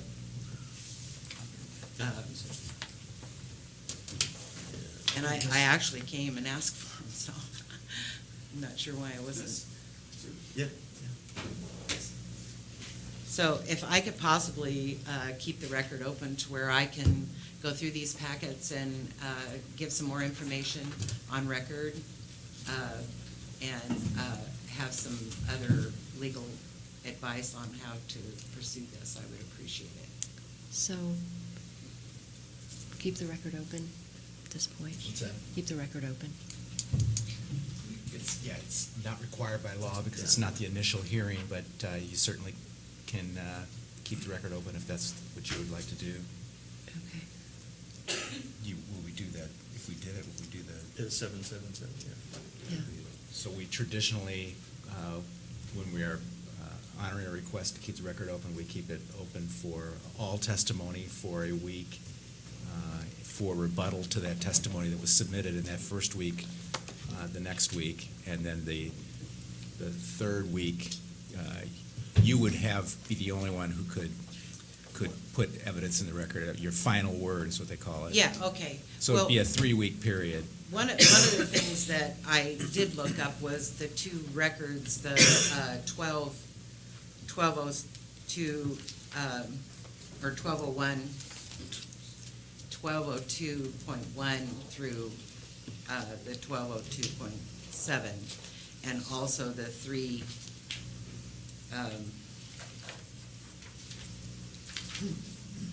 the 603. And I would definitely like to have those put into record. That I don't know what the appeal is on because those were the two things that they had said that they were appealing it on. Were these two conditional use and zoning ordinances? So I don't see in any of these two documents that I have printed off showing that my property is not within these criteria. So I would like that put on the record that none of the conditional use criteria requirements and the zoning ordinances show that my property even falls under, or will fall under that we meet all the requirements. I guess I'd like to maybe add that one of the things that on a land use application, this is odd because you weren't the original applicant, but in a way you're the applicant now because of acquiring the property. And what you would probably want to do during this open record period, if the board decides to do that, is to submit evidence to support the reasons why you feel that you comply with the criteria. Simply stating that you don't believe that the criteria is against your application isn't good enough. You really need to provide evidence to support that. And I just want to make sure you were aware of that so that you didn't leave here thinking that there might not be some things that you could do to support your application. The previous applicant, for whatever reason, really didn't do that. And so I just want to give you that as maybe a heads up that would be a good thing to do. Okay. And I apologize. I thought you had the packet because you would come into our office. I did actually come in twice, and I a couple printed of stuff times. off, but. And so I thought you had the packet. No, Okay. So anyway, I appreciate you allowing me to talk in front of the board, but there are some other stuff that I would like to be able to look at and go over, because we'll be right back here. Because I'm gonna, if this fails, I will apply for it myself, and we'll go through the process again. So the record will remain open, so you'll have an Okay. opportunity to do I that. appreciate Thank that. you very much. I just have one question before. Sure. You get away. Just out of curiosity, you talked about purchasing the property and not knowing about the appeal. So that wasn't disclosed. Did you buy through a realtor? Or? I did buy it through a realtor, and Western was the title person. Okay. I was told yesterday that, because I asked how it was that he could even apply and not own the property, and I was told that the owner would have had to have signed off on that. And so I called the realtor back yesterday, and he told me that he didn't know if Joe had signed off papers or any of that stuff, so he would have to talk to him. So it was like, well, how can you apply for something when you don't even own the property? And it was our intent, once the property was purchased, we would go through the regular channels. And I actually came into after I had purchased the property, to put in for medical marijuana dispensary at that location. So you knew a conditional use permit would be necessary for. Right, but I didn't okay. purchase it until That the clarifies 23rd, it. August the 23rd of this year. we didn't complete the papers and sign the papers until the 23rd of August. Okay. And within a week to a week and a half, this sheet that was given for, to post was actually given to my son and his wife at the house. And so I looked at it and come in, and that's when I talked to the guy about the, how he could apply, because he doesn't even own the property, so. And that's probably why the realtor didn't know to let you know what the process had been. But if I'm understanding you correctly, you were purposing to go through the Yes, and through the conditional use regardless, you just didn't realize the it was already. the realtor told me that they asked Larry Brock that they would pay him the amount of money that he was out for putting the application in, and he got mad. And that was before the hearing was even set. And so when he came to the hearing, he opposed it. Right. That's what I was told. Okay. And so I don't know, I've never met him. I don't know who he even looks like, so I don't even know if he's here. I just was concerned that you were led into this without full disclosure. But it sounds, according to your testimony, you knew that a conditional use was required. Oh, yes, Thank yes, you. I did know that. Okay, thank you. Okay. That's why I had went in to apply, and that's how I found out, that Perfect. there was already an application and it would be denied because there was an application in process. Okay. Thank you. Thank you. Thanks so much. Next up, Holly McGrew.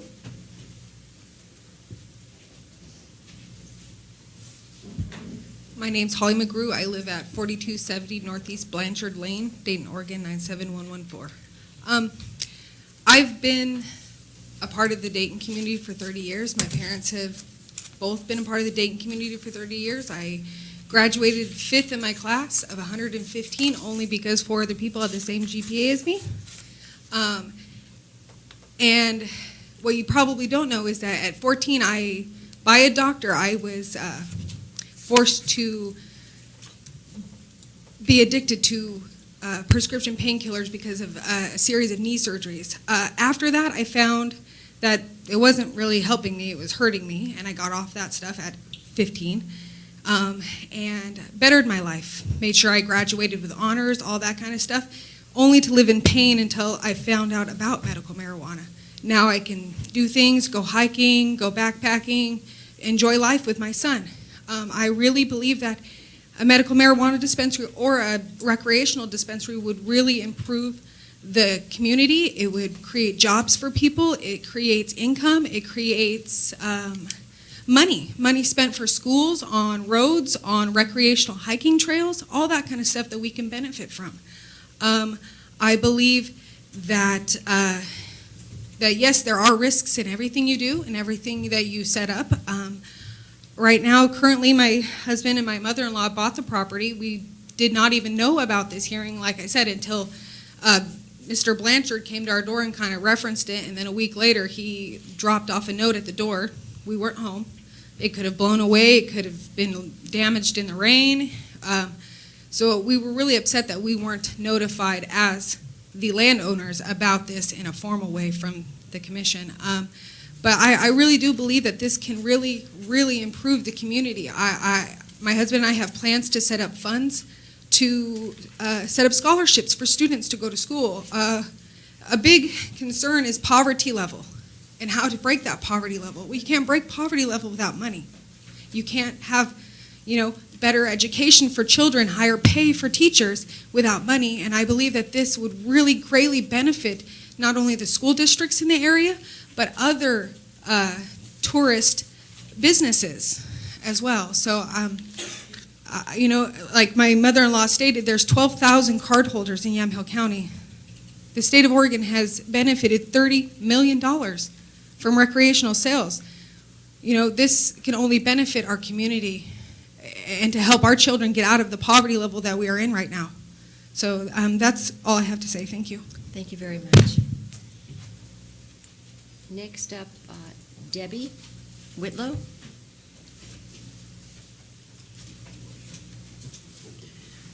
My name is Debbie Whitlow, and I reside at 4774 Northeast Blanchard Lane, Dayton, Oregon, 97127. I'm sorry, 97114. This affects me personally. I have to drive down the road that enters onto the highway right next to where the old curio shop was and where the property now is intended for the possibility of a marijuana shop. I took this picture this morning. This is a set of mailboxes that sits right across the street.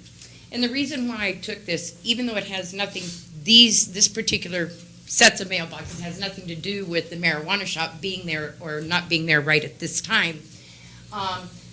This is a straight highway. And the mailboxes do not stand a chance just sitting alongside the road. We're going to have people that will be coming off of the highway and entering back onto the highway that could be under the influence. And to think that we're going to put people in vehicles that are under the influence of marijuana or anything like such as that is just scary to me. This just happened within the last 2 weeks for the umpteenth time that I've been there in the last 10 years. The other issue is whenever as you're looking at this, I'm sitting at the road that enters to the highway. The shop is on this side that's in question, and there is two entryways. One will come up off of this highway and this entryway. Then to the far side of the shop is the second entryway. On that entryway, if you come out on that side, it is very low visibility on the highway, and that's the traffic coming toward you. And you have to cross that lane if you're headed towards Newburgh. It is just not a safe environment to have this kind of business that is going to receive probably a lot of vehicles in and off the highway. I have no problem with the marijuana itself. This isn't about that. It is about the safety of my grandkids who are now 16. I've got 3 of them on learner's permits that are having to access my house from that road. And it just really worries me that the potential that's there for one of my grandchildren to be hurt because this was not taken into consideration. I guess that's probably all I have to say. So then you have stated that you do not support or oppose the application, but in reality you're opposed to the application. I am opposed. I'm sorry. It's the first Okay. time I filled out one of those forms. Oh, that's fine. It could be a little confusing. I just want to make sure because we hadn't Sorry, I made that oppose. jump. Thank you very much. We appreciate that. Okay. Thank you, Debbie. Next, so we'll continue with the opponent's case. Did you ask if there was anybody else who was in support of the application Any- before we move on to the opponents? Yes. Any other proponents?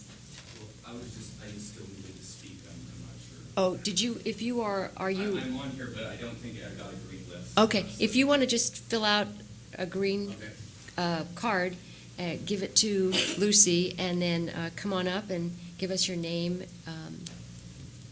and your address for the record, please.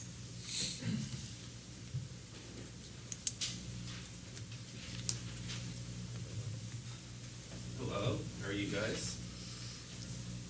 I am the owner of Ocean Grown Cannabis Company in McMinnville, Oregon. I'm at Martin Nickerson, 13580 Southwest Highway 99 West. And a lot of what I've heard, I want to talk more about, I want to talk about how the law has changed. The law has Or, changed. excuse me, let me interrupt you, because you have here that you're opposed to the application. Or, sorry, the opposite. Okay, so you support the application? I support their application. Got it, all right. Yes. I'm Sorry, in continue. complete support of their application. Okay, great. Sorry. What I would like to explain here is since I've applied for my application a year ago, we have had numerous changes of rules. The rules have changed on us at least 3 times. And the rules are about ready to change one more time, and we're going to get the dates pushed back on our recreational, it sounds like, again. So at this point right now, we have opened up as a medical marijuana dispensary. And in the meantime that we've been in and doing actual numbers on, we have an MMJ freeway system, which tracks all of our sales, which tracks everything that we do. They said that there's 12,000 medical marijuana patients in Yamhill County. I appreciate their numbers, but their numbers are a little mistaken. We have about 13,000 total medical marijuana patients in the entire state of Washington. As far as, in Oregon, in the state of Oregon, we have about 12,000. In the state of Washington, we have about 150,000 medical marijuana patients. So considerable difference here. So when my numbers and my daily reports come through, I approximately do about 3 to 4 medical marijuana patients a day. And at a 11,000 square foot facility, with the way the laws have changed, it costs about approximately $500 to get your medical marijuana license. It's $250 just for the patient fee, and then it's another $250, $275 for the grower fee on top of that. So it's about $525 for roughly to be a medical marijuana grower with to be a patient on top of that. So the price of that has opted a lot of who are sick and dying patients who can't afford that to not be a part of it. So that pushes them back to the black market, which a lot of these licensees who are coming up to the table, they want to be licensed under the state of Oregon's legal recreational, which we all do. In this amount of time in this year, the drastic amount of people who were medical marijuana patients have dropped off because we saw that the state doesn't want the medical program really up and going, because at the end of the day, there's a 25% sales tax, which we all know that the state is making lots and lots of money off of this. Each month, we're going in and giving the state approximately $20,000 cash in revenue. That's monthly. We have to pay that monthly. So at this time right now, the medical marijuana program is being taken out. And we will all see that in the next few months to a year, that this just won't be a part of our program anymore. They will want everybody to be a part of the recreational program, which they're pushing us so hard to be a part of the recreational program and not be a part of the medical program. It is not our fault as business owners. We're just trying to evolve into what the state is doing here, which they want there's no tax revenue in the medical marijuana whatsoever. Lots of tax revenue for the recreational. So, we've got the county who's kind of opposing it and kind of not sure if we want recreational here, but then we've got the state really pushing us hard to do recreational and not medical marijuana. So there's some areas here that are going to be coming up that I will be dealing with legislatures and also dealing with my group of lawyers who I have to kind of work with everybody and getting on board on how this is going to go. We want to be good, prosperous citizens, tax-paying citizens, and someday maybe have little league teams and things of that nature. But at this point right now, the laws are changing considerably, so we hope that you guys are all on board with the evolution of this new law. Thank you, guys. So before you leave, can I just ask for clarification? Your establishment is now currently on a highway commercial? Yes. That's actually. Sorry. You're light industrial. Light industrial, sorry about that. And it's received a similar use approval to medical marijuana in the light industrial zone. True, very true, yes. Okay, Just great. one other, you said there's no money in the medical marijuana, and you're licensed medical marijuana, and you're giving $20,000 a month to the state. Right kinda now, at this confused. point, we are actually underneath the OHA and the OMMP, which are running the early adult sales. There's a difference between recreational, early adult sales, and medical. But right now, the medical program is running the early adult sales at this point. Some counties have opted out, some counties haven't opted out. You personally haven't opted out of that. So at this point right now, there's this barrier, this time where we're trying to figure out licensing. Me and Ken have been working on this the last week or two, trying to get through this. I've been working with my attorneys. I just got out of a meeting with them yesterday. They understand the evolving of the new laws and the changes. I just want to make sure that you guys are going to be getting on, because as you guys are going to be licensing, we all need to make sure that everybody understands the laws, knows the laws, before we can go forward with doing any of this. And it sounds like these rules and regulations are going to be put back again. So I was just trying to get clarification on how, if there's no money in the medical scene, yes, in the medical, it will be and that's opted what out. you're licensed for, why are you paying the state $20,000 a month? Well, that's for the early adult sales. It's a miscommunication that everybody's having on what you're allowed to do as a medical marijuana dispensary under the OHA and under the OMP license. I was also brought to my attention about plant numbers, and I've also brought up with the new rules and the new medical laws as under, I'd have to cite the definition exactly what it is, but as a medical marijuana, I'm allowed to stack fork carts, so I'm allowed to have 48 plants in bloom as far as mature plants at all times. But I am allowed unlimited amounts of vegetative plants at any time as a medical grower. So as far as having recreational, a 40,000 square foot recreational grow, opposed to a medical grow, the difference is I can grow just as many plants medically as I can recreationally. But if there's no market to sell the medical pot because they took the market away, what good is growing the medical pot anymore? And I personally have put $400,000 to $500,000 into the facility out there on Highway 99 to get up to where we need to be a state-ran dispensary. And so that's what we plan on doing, working with you guys and getting you to understand how the two different industries are working against each other to kind of take each other out. And I would love to see the OMP and the OHA stay in here. I've always wanted to be medical. Medical's the one who opened the doors for this. We've evolved into this, but I can't help what the state's doing, and I can't help where we're being pushed and led into. Thank you. Thank you. Thank you. Another opponent, David Blanchard. So that's it for the proponents. So you're done with the Yes. proponent case? Correct, that's it. We're going to go back to an opponent's case.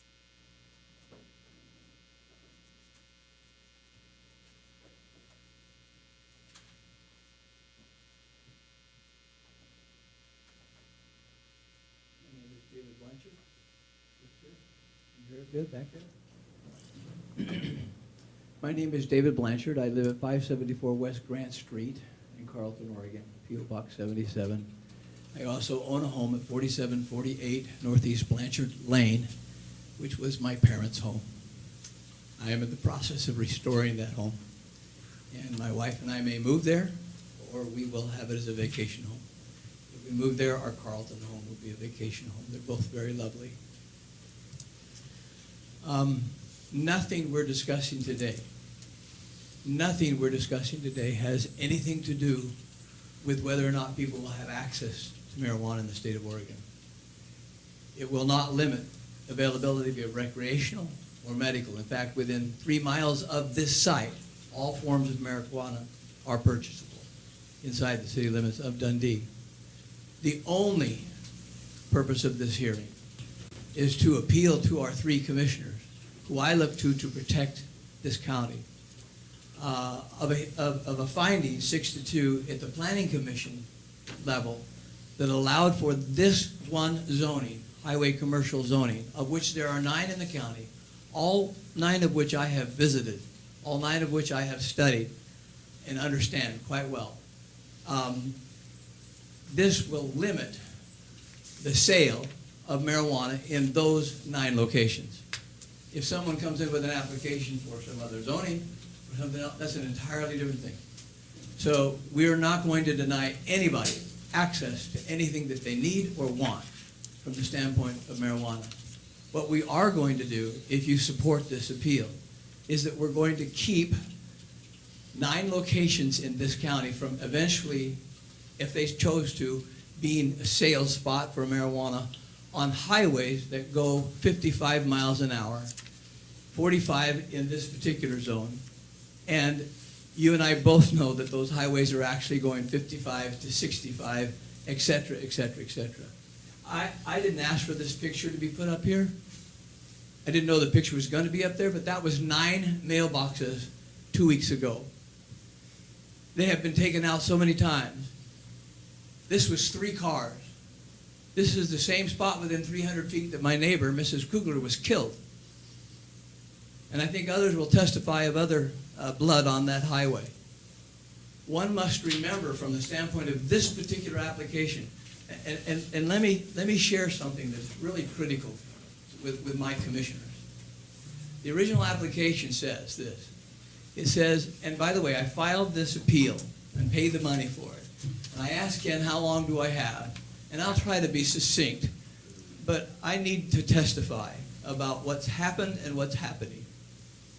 Here is what his application was. An interpretation, this is the request, an interpretation of the Yamhill County ordinance, zoning ordinance, and it's called YCZO, to allow marijuana dispensary, both recreational and medical. And you just heard testimony that it's all the same shortly. All the same shortly. Okay? Wine sales and tobacco shop with similar uses in highway turf. In the location, listen to what the next words are when it's under location. The similar use request would apply to all highway commercial tourist zones in the unincorporated areas of Yamhill County. So, in fact, this is not just a hearing for one site, it's a hearing for 9 sites. And your decision on this appeal will affect not one site, but 9 sites. And I cannot tell you how the gravity and the importance of this is. It will, number one, stop you from dealing with hearings after hearings after hearings about this when people want to do this in one of these 9 sites. Number two, it will permanently, unless somebody appeals this beyond this level, will permanently stop this behavior and the sales at this location in this particular zoning in the county. And with all my heart, I think that should happen. This is, I have articles here which I have printed if you want to have all these. This one is done by CNN Money, by Chris Isidore. This one is done by Tia Gilhos of Life Science. And if you go on Google, you can find these articles one after the other. I just printed and studied these particular 2. This one here says, quoting Mr. Nelson, Jake Nelson of the American Auto Association, the AAA, marijuana use in driving is a growing contributing factor of fatal crashes, said Jake Nelson, the Director of Traffic Safety Advocacy and Research for the American Automobile Association. It's a highway safety problem that we should all be concerned about. If you notice here, this next paragraph's in a different yellow. And the reason it is because I think it speaks to the 3 of you. It says the findings, which were released by AAA, suggest that states that have legalized marijuana use need better rules to protect the drivers on the road. I honestly look to you today to protect us at these 9 locations and to find in favor of this appeal. Fatal accidents involving stone drivers soar in Washington since pot was legalized. I did not enlarge that headline. You might think I do that so everybody would see it and have effects, emotional effects from it. I didn't. This is how it printed off the printer. Let me just read to you. Fatal crashes involving drivers who recently used marijuana more than doubled in 2014. This is about the state of Washington, where 1 year it was illegal, and the next year, 2013 illegal, 2014 legal. Pot was involved in 17% of fatal crashes in Washington in 2014, up from 8%. Up from 8% in 2013.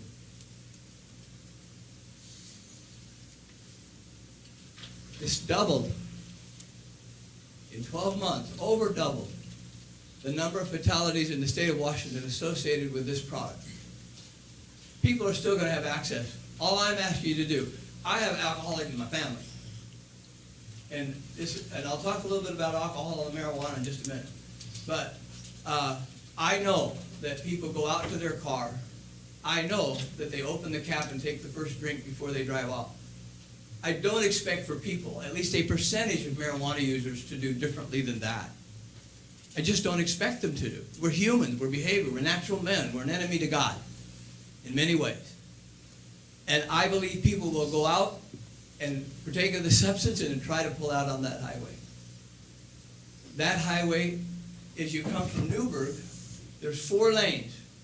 I've been on that highway when those lanes have been backed up all the way past Leppins, clear to the 2-lane highway. I've personally been in that red lot and come in the other way. And the silly state in that new bypass they put in with lights, instead of a sweeping lane to go up on the bypass, it's just crazy what the state has done out there with millions and millions of our dollars. But even then, that will change nothing for Blanchard Lane and 99W, because 100% of the trucks and the cars that come off that 4-lane are squeezed into 2 lanes. And they go past this property in 2 lanes until they get to McDougal's Corner, where they then divide again. If there's a site that should never, ever have a marijuana dispensary of any kind in the entire county, I don't care what the zoning is, this is the site. But don't protect us for 1, protect us for 9, please. These statistics are everywhere, and what is happening. You know, I made myself a little agenda. The first thing I wanted to do, and I didn't do it, was say thank you. I just want to say thank you to this country, this republic. It's not a democracy, as most people think. We only use the democratic process to elect people like you, who then have the right to use your consciences about what's right and wrong in your offices, because you know things that the people who voted for you don't know because of who you are and what you hear in these hearings, etc. And I appeal to you to act as a republic today and to help us with this issue. But the first thing I wanted to show was gratitude. The planning commissioners voting 6-2 does not offend me. In some strange way, I'm proud of them, because I'm such a property rights guy. And I think people ought to be able to use their properties most any way they want to.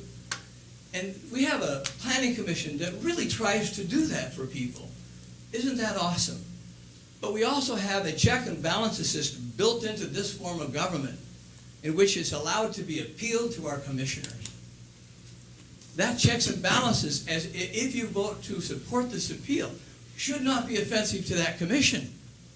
It should be a celebration to the community that we actually think at different levels of government, and that people actually act at different levels of government. And so you don't need me to empower you, but I hope that it does empower you to know that we need you now to stand with us for the safety of these highways. Secondly, and I'm sorry, I've not used glasses all my life. I'm just starting to have to use them. I think I've established about how important this is on the broad side. Let me review for you now the legal reasons for you to do this appeal. Because honestly, there's no purpose in all the rest of this talk except for the legal reasons to do this. If you want to follow the law, you will support this appeal. In here is the entire 6.03 I'll have to get to it. 6.03 is the zoning ordinance for highway commercial in our broader Yamhill County zoning ordinances. So I only want to speak to that one. This is what it reads. The purpose of the HC district is to provide limited, small-scale highway and tourist commercial services for the traveling public. Not for people in their homes over in Carlton or in Newburgh. The purpose is to serve the traveling public, exactly the people I'm asking you to protect today. I'm sorry, I'm shaking. And I'm not shaking. I'm shaking because I am. This is really important. Commercial services, the traveling public, specifically designated highway service centers where access, traffic turning movements, and off-street parking. I hope that realtor, and pardon me for this, I hope that realtor has really, really good insurance. I have been a realtor for 40 years. And I don't even know if the McGrews know that the parking in front of their property is not their parking.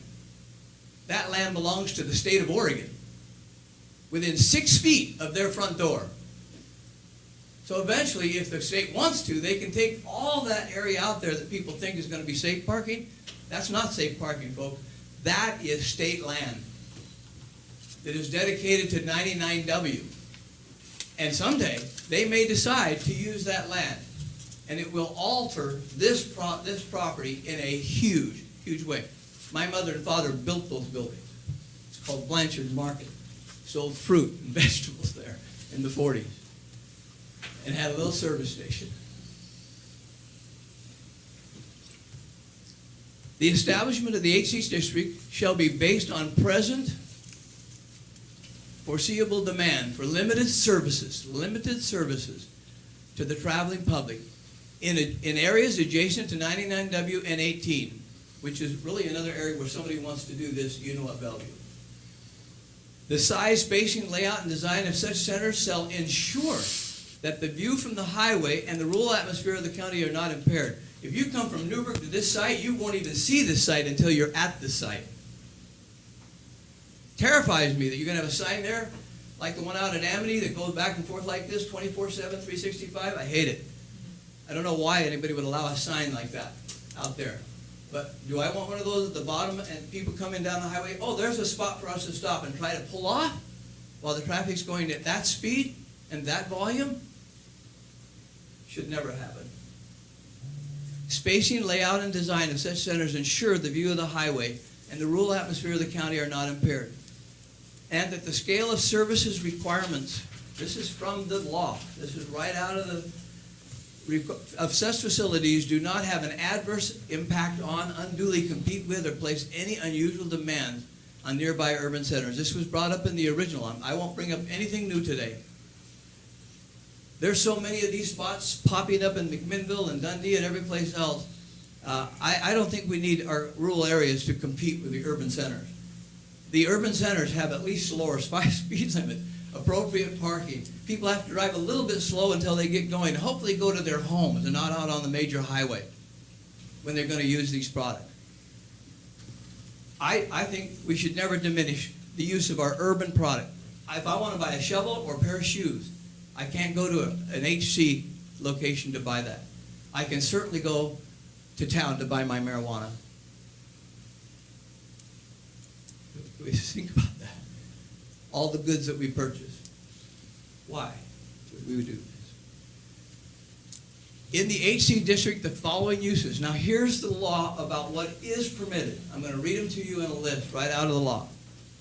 In the HC district, the following uses shall be permitted and subject to standards and limitations set forth in section 6.03.7 and pursuant to section 1107 of the, for site design. And I hope everybody in the room will now envision in your minds these things as I say them, because this is what the law says. These are the permitted uses in this area.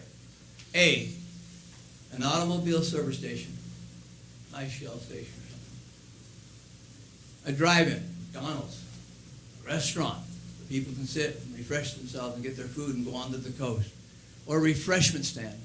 I hope we never call a marijuana sales place a refreshment stand. 3, a food store.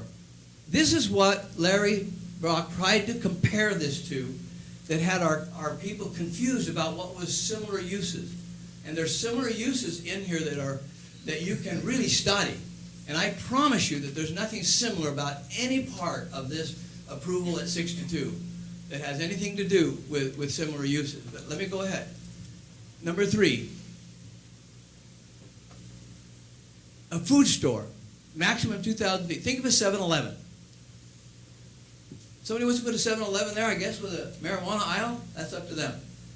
But they're not talking about, that application didn't talk about a food store. It didn't talk about buying milk. It didn't talk about buying cereal. It is a marijuana dispensary, and it shouldn't be under the guise of similar use, which is what they got confused about. The similar use of a grocery store. Number 4, a fruit or vegetable stand.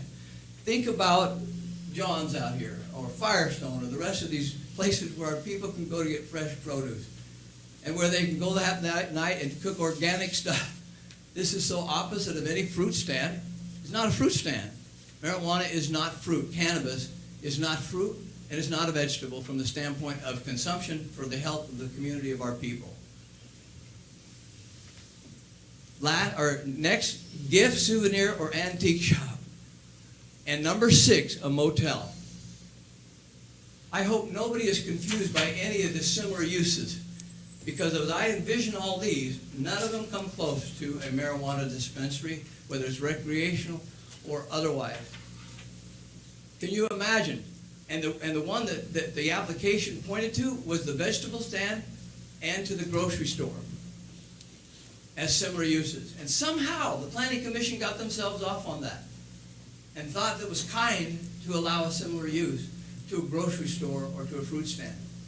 And I don't know how that happened. It seemed way too rational to me for that.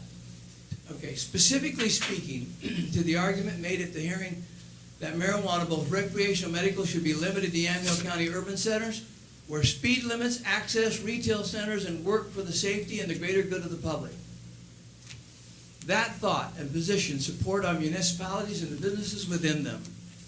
It also supports this and other provision inside the zoning ordinance, that the scale and the service requirements of the facility do not adversely impact or unduly compete with the urban centers.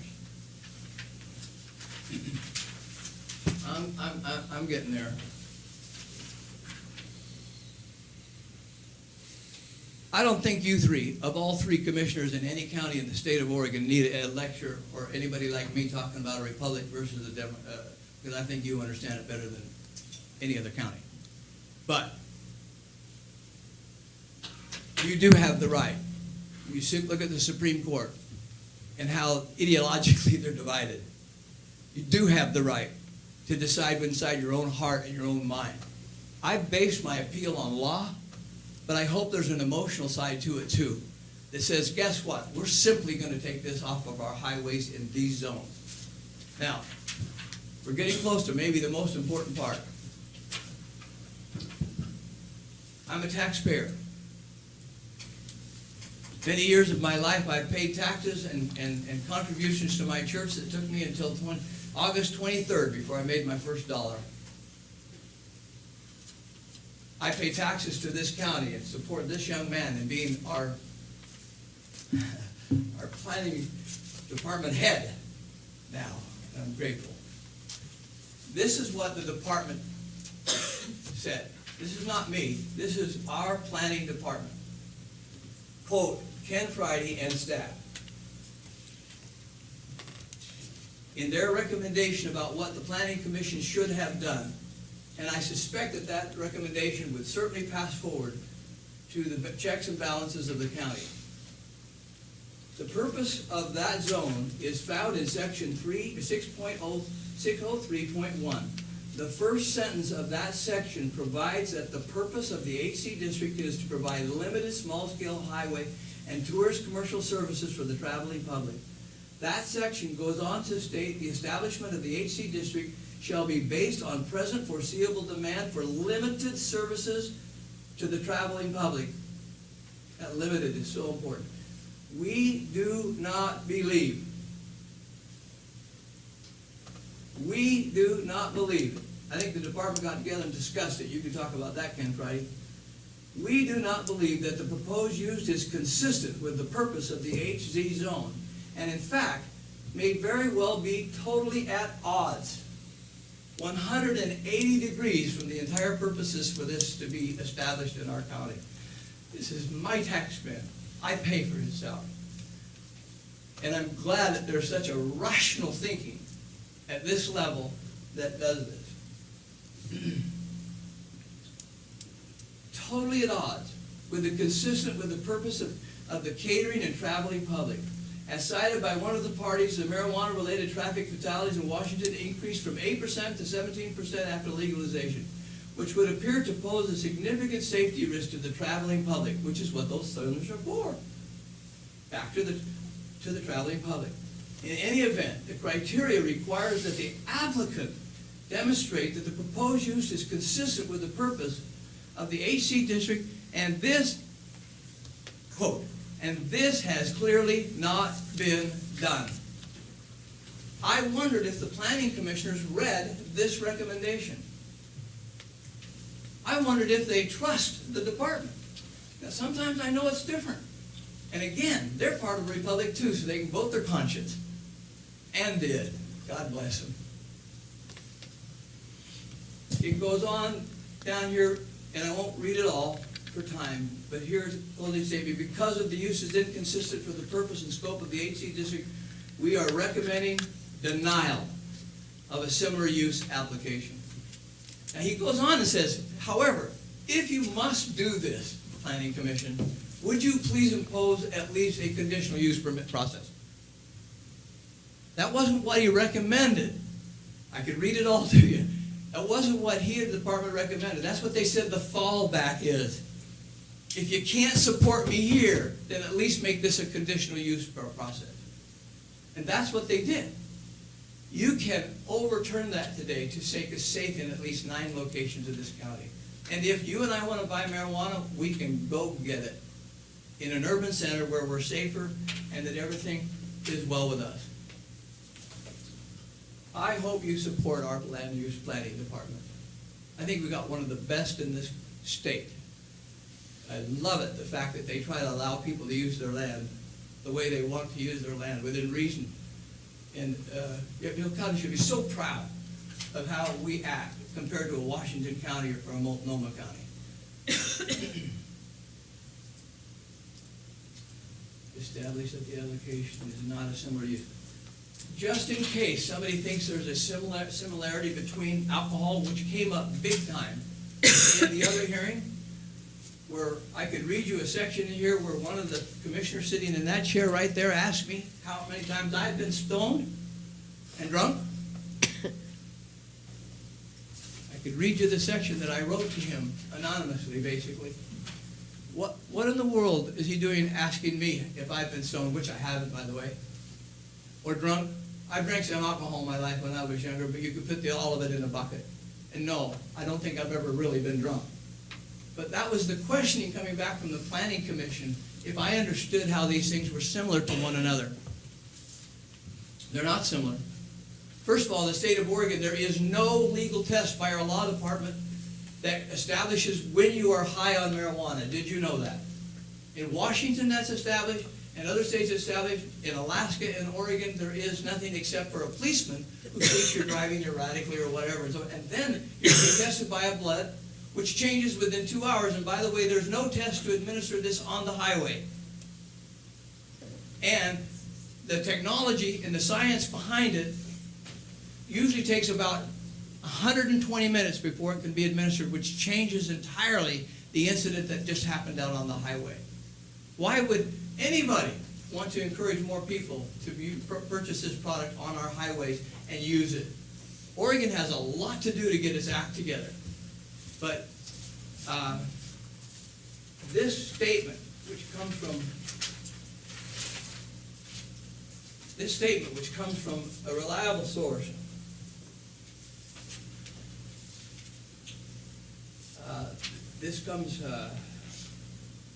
it's part of the one that was written by Tia Gross, the senior writer for Life Science. And, this is Nelson. This is the guy that's the head of all the safety for AAA across the United States. Pretty important guy in my, by the way, I'm a AAA guy for a long time. There is no number that we can use to reliably predict impairment, Nelson said. Alcohol and cannabis are very different drugs. There's nothing similar about them. Just because somebody sells alcohol someplace on the rule list, please, don't add marijuana to it. Let me go ahead with what he says. They behave in the body in very different ways. And trying to use the system of alcohol is not the way to go. So we have no way of really managing this. But what we do know is that these are going to increase. I will go to my grave knowing that I did my best today. That the blood on these highways, at least for marijuana from the standpoint of these 9 locations, will not be on these hands. I wish I could have, I thought about writing a letter to the Ministerial Association. Why don't you guys show up and come here and support this a little bit? I thought about the Friends of Oregon, the Friends of Yamhill County, the signage group, coalition for non-rule signage in the United States. My life is so busy. I get up at 4 in the morning. I work all day long. And I've got so many projects going, because my wife and I are leaving here in 14 months to be missionaries someplace in the world for a couple of years. And I have all these things to get done. So instead of getting all these people here to testify, I talked to no one. I didn't even tell the people in my own church that I was testifying today. The only people I talked to was my neighbors. And every single neighbor, and Bruce are nice people. I am the person that stopped there. You know why I stopped there 3 weeks ago? Because I thought they deserved to shake hands with a neighbor. And I thought they deserved to know what we were doing. And at the time, they didn't mention anything about America, and it's okay with me that you didn't mention it. It is. I love you unconditionally. But the point is, they didn't even mention anything about that at all. And I said to them how thankful I was we were going to have a rock shop instead of a marijuana dispensary. And by the way, I did not leave a note. I don't know whose note that was, but I've never returned to your property from that day to this. But I did tell them about this appeal. I did tell them about the process. I wanted them to know. Mrs. McGrew wasn't there. It was just Holly and Jason. Isn't it Jason? Yes. Good. They were the only two that I talked to. But I did it because I wanted them to know what was happening. And when Mr. Myron Redford at the last hearing blew up at me and started yelling at me back here, and he later sent me a message, an email, and apologized for his behaviors, which I was really grateful. I wrote him back a message, and I said to him, Myron, it's okay. This is emotional stuff. It's important stuff. But don't expect me, because you did what you did or said what you did, to stop my fight or not appeal this further and further and further. I think it can end today. I truly believe, and I think I'm about done, I truly believe that it can end with you. This last little packet here, of which I would be glad to give all of you, is the 4 articles that have appeared in the paper. My tongue is so dry. Oh, thank you. All the articles that appeared in the paper. I want to call everybody's attention to this one that was written on June 10th.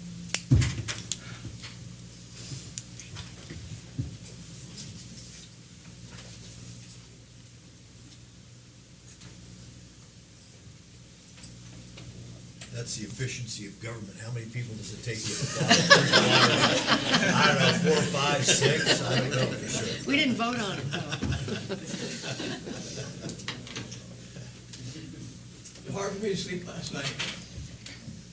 Been on my knees this morning. Didn't know what to do or how to say this.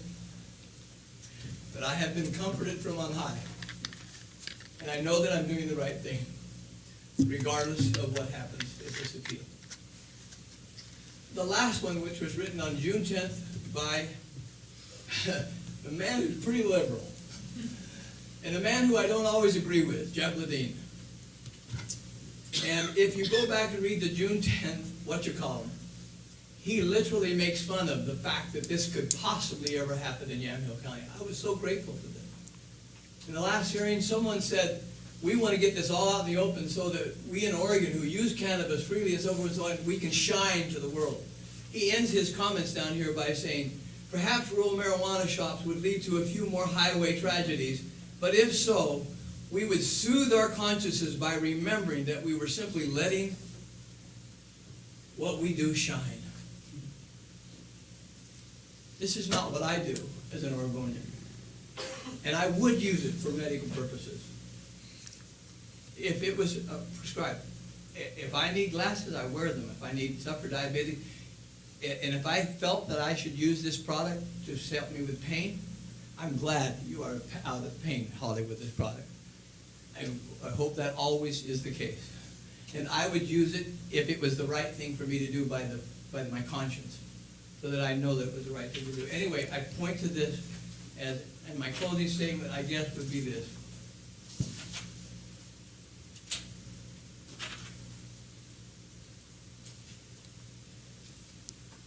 I appeal to your consciences, to your republic-given right to govern based on law, truth, and testimony. My hope is that you will want to protect our people, our children, our grandchildren, from a seemingly ever-expanding course of pleasure and self-gratification-driven society. By fighting for the greater good and for the protection of our society. May God bless you in your deliberations, and may you protect us. Thank you, Mr. Blanchard.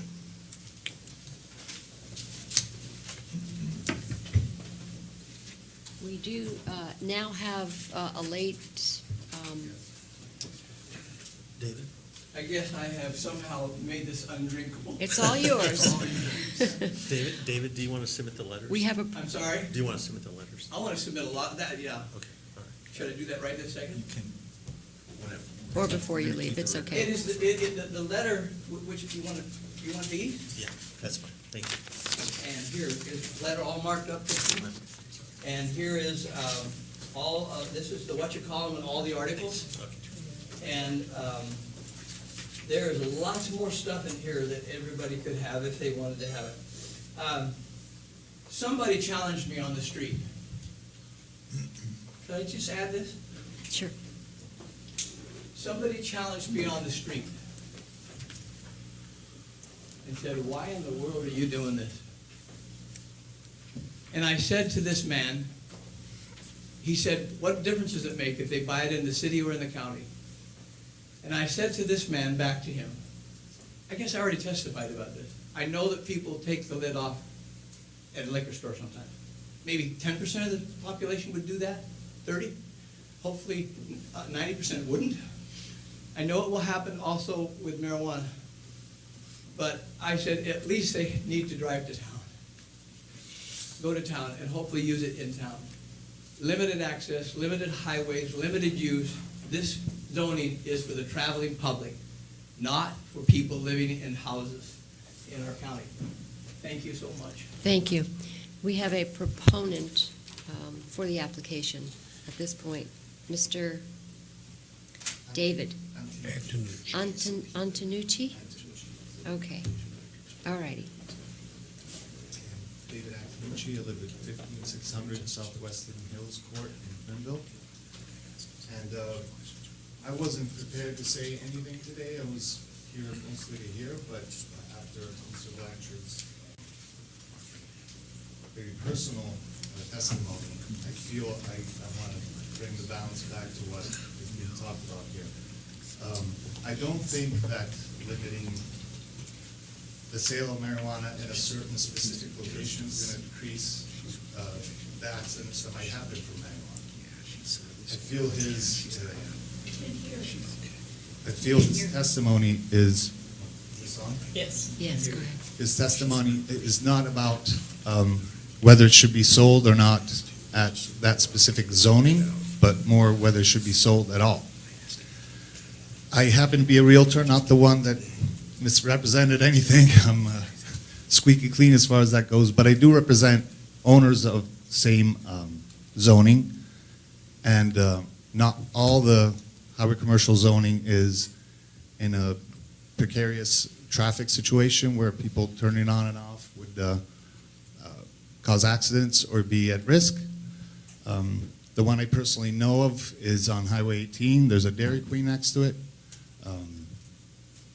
I don't think there's going to be too many more cars going in and out if there's also a dispensary there, for example, or any other use of the highway commercial would make the ingress and egress any less numerous than selling marijuana. So all these arguments that I hear about this particular use being dangerous as far as traffic goes, I don't share.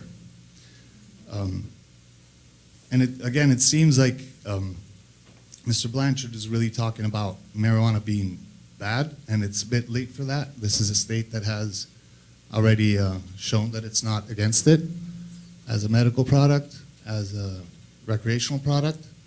It is just like alcohol in that respect. Maybe the testing's different, but I don't believe that having a certain location that sells it in a specific spot on the highway is going to make a difference on how many people that are affected are on that highway specifically. So I would approve not this one particular, but I would be opposed to, I do approve this particular one because not approving this one would spill over to the other 9 locations or 8 or 9 locations. And I think maybe from a traffic perspective, there might be some challenges with this location. I don't know where it is exactly, but I do know that some of them don't have that problem, and it would be a shame for everybody who owns a highway commercial piece to not be able to sell it to or use it the way they want to because of one single HC zone space not being suitable. So maybe the traffic part might have some merit, but I want to say that I do disagree with many of the arguments that have marijuana as being worse than alcohol or creating more traffic than any other good or service that you might sell on the highway.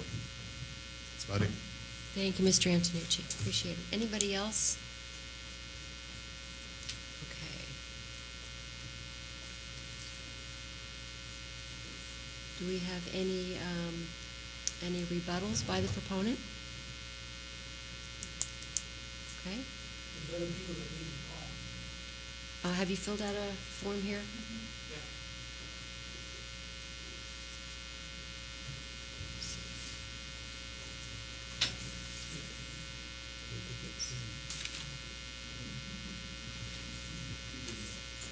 Okay, I'm sorry. We have Gerald, is it Steiger?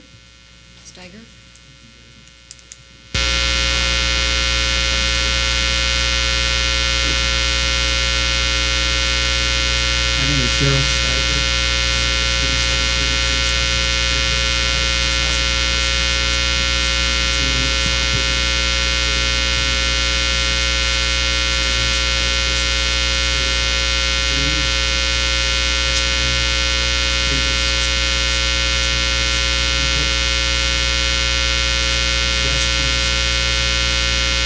Dangers of that site. One thing in particular that bothers me about a dispensary at that site is that, in essence, it's happening in a residential district. All of the neighbors who live around there, and when there were school children on Blanchard Lane, the school bus stopped right there at the intersection. So if we sell that house and someone moves in there with young children and they're going to school, then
Margie, can you give us your name and address for the record, please?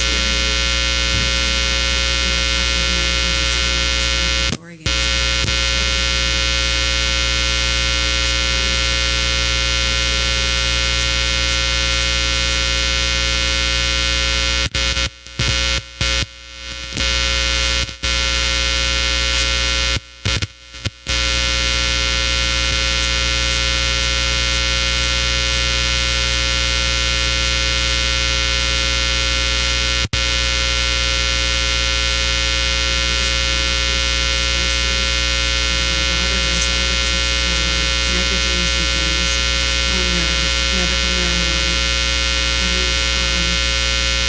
So I've really gotten quite educated with these people. Because to begin with, I was really against it. And part of it's because the use of it is illegal, and so many kids really get hurt with their future by being picked up going to juvie or whatever. It's really degrading to these kids that need to be inspired and feel good, about life. Anyhow, what I want to talk about is the highway. It's a terribly dangerous highway, and I think a lot of people don't realize that either don't live on it or don't drive it every day. And I know, Commissioner Sterrett, that you drive it. And I'm sure, I don't know if every day other commissioners drive it or not, but when you leave Newburgh, you come off of one-way streets. You come across the bridge onto a 4-lane. And by the time you get your speed up, you're merging into a 2-lane road again through Dundee. They only have 100-foot right-of-way in Dundee, which this whole highway was supposed to be a 4-lane. And we, the taxpayers, own all the land for a 4-lane, clear through that whole area, except in Dundee, where there's a 100-foot right-of-way. Anytime you see the power pole set back, they're set back because that's highway property all along there. 18, if you go on to 18 and start down that way, there's this huge area that is set aside for 4-lane or 6-lane maybe. By the time they probably never get to it anyhow. But after you come out of Dundee you come on down the swale into another 4-lane, and people step on it because they know the road is going to merge and they're going to go back on to a 2-lane, and they try to get past everybody. So when you come out of Dundee, if you live on that highway, you start figuring out, positioning yourself as what you need to do to be able to turn into our driveway. We have 2 driveways. Both of them are a 180-degree turn off of the highway. And so you plan this. When you come off the 4-lane, I turn my turn signal on as I start up the hill, and I watch both oncoming and the traffic behind me, and hope you'll be able to turn in without stopping. If you stop, if it's local people that know the road, they'll pass on the right. But if it's people that you startle or they don't know the road, they stop behind you. And there are times that traffic has been clear back to the 4-lane behind me, and one time I took off and went to the other driveway because it was just too dangerous. And that's all supposed to be 4-lane. When you get, just before you get to the store, the blue store that we're talking about, it goes to 45 miles an hour. But those people coming off the highway, off the 4-lane, are going 60, 70, 80 miles an hour. They hit that 2-lane and keep going because they've tried to get past everyone. And then they hit a 45 mile an hour zone just before you get to the store. and it goes on to the junction, which I'm happy for. I'm glad it does that. Anyhow, it's terribly dangerous. We have never been hit in 50 years, only by the grace of God, because there have been so many close calls. We've had log trucks dump their logs in the driveway. We've had many people go off the bank at our place down when you're going toward Dundee. They go off. That's about probably 15 to 20 foot drop off. We had one man killed down there. Just a few months ago, a man went off. And I call it the triangle, where the old highway comes into our place. We have people go off there quite often. Usually they're okay, because it's probably only a 6 or 8 foot drop down, and they go into the field where they're not going to hit anything. We've taken all the orchard out, although we have one Grabenstein that they have run into.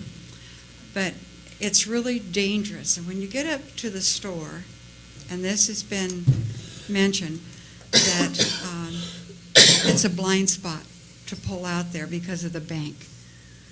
And within 6 foot of that store is highway property.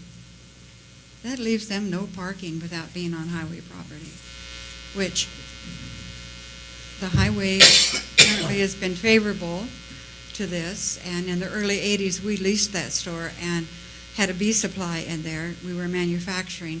And it also turned into a fruit stand, because many of our growers came by and said, we're beekeepers, by the way, came by and wanted to sell their produce, or, because they had, a lot of times they were going to the canneries, but they also had really good produce you could sell at a fresh market. And so we started with strawberries and went through raspberries, cherries, peaches, clear through to Christmas trees, which really was a good business. If somebody wanted to really develop that, it would have been a terrific business. But we sold the bee supply, and so that was our anchor business, and so we left the store. But it made an excellent fruit stand. If you'd put in cold storage, you would have had no problem at all. One of the things that's been mentioned is the traffic in and out. I really don't know that a medical marijuana sales would develop that much traffic that it would be so dangerous pulling onto the road.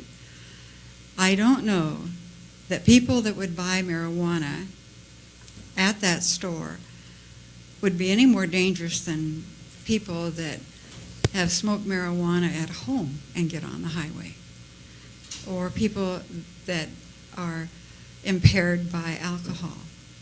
I mean, we already have those dangerous elements on the road.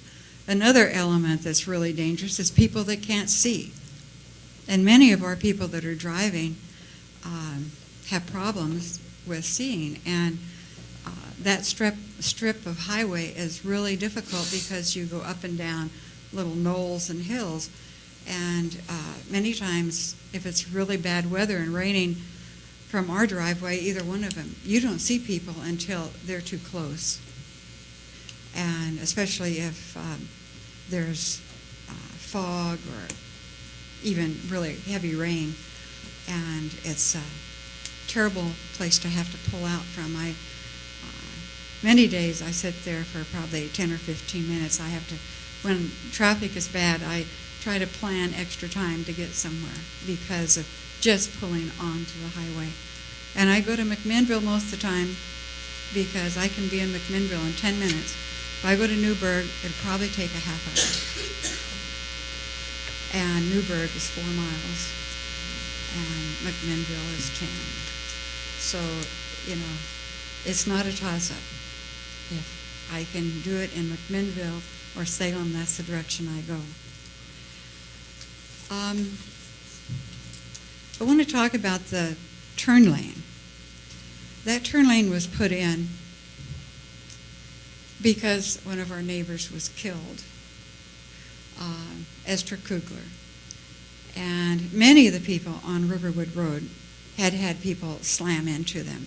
And that's why I say we're so lucky not to have been in that position, because our driveway was really more dangerous than Riverwood. But Esther was in the hospital for 2 weeks. I went to see her, and she asked me for a couple favors. And I said, sure. I mean, what are you going to say to someone in the hospital? So she said, would you get me some fresh strawberries? And so I said, easy, I'll get those and bring them. What's the other one? She said, Margie, would you do something about this highway? And I said, I'll try. And so I started contacting neighbors and talking to them about the dangers. They all had stories, everybody. And so we contacted ODOT, and we started having meetings at the golf course, Riverwood Golf Course.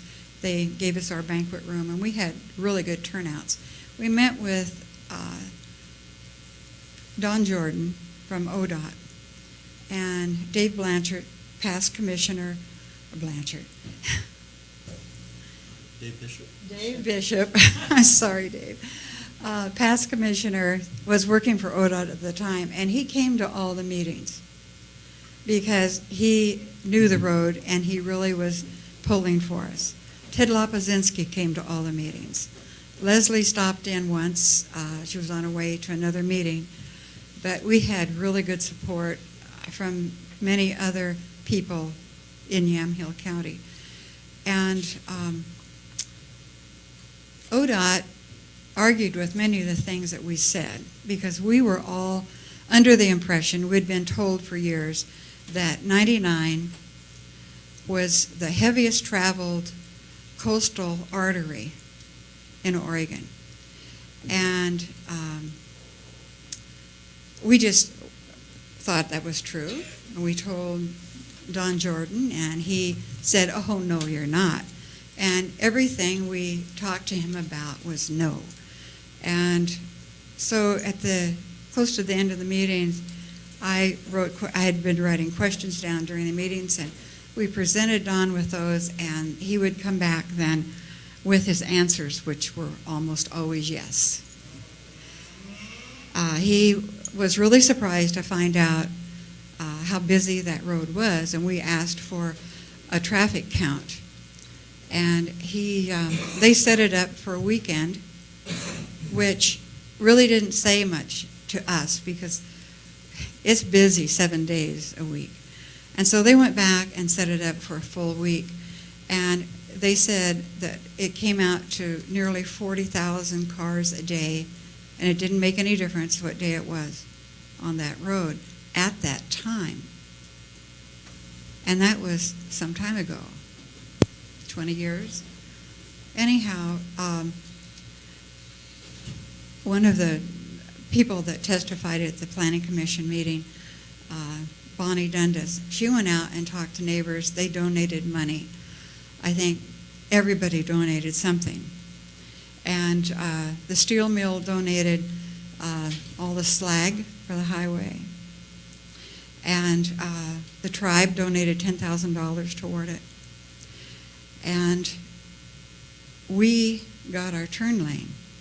But about a week before they informed us that they were going to be doing it, that they had put enough together that they were going to do the turn lane, there was a young woman, 20 years old, killed. I got a call at 8 in the morning, and I was really upset with ODOT because I didn't think they really still understood how serious it was. And I called Don Jordan, got his answering machine, and I told him that this young lady had been killed. And I told him, which was probably, I said a few things, but the one thing that I really said that I hope impressed him was I told him, you need to come out here and mop up the blood. Because that's the way I felt. There was no excuse for this. for it to go on so long that we had to beat the drum to get ODOT to do something. And Ken can probably tell you, I always have something to say about ODOT. Whether it's the bypass, which is not going to alleviate anything but more confusion. There are many places in Yamhill County that are really dangerous, and ODOT should pick up on them. They should know by now and do something about it. And I guess what needs to be done is the public is who needs to go to ODOT. Dave Bishop told me at one of the meetings, he says, I have to leave, I have a meeting in Portland. He said, but do not let him tell you no, which was really good advice, because as a public person, you don't think about challenging someone who's supposed to know what they're doing. But it was good, because I've kind of followed that in a lot of other instances in life. You just don't get told no and just take it laying down. There's so much damage that is not only done by someone dying, but look at all the money that's gone into damage of personal property and people that have been injured in the hospital or lingering illnesses from being hit on the highway that it's not counted. Esther Kugler was not counted, even though she died in 2 weeks, but she wasn't counted because she didn't die on the highway or directly from, the injury but she had a heart attack because of it. Her heart just couldn't take that any longer, and she wasn't counted.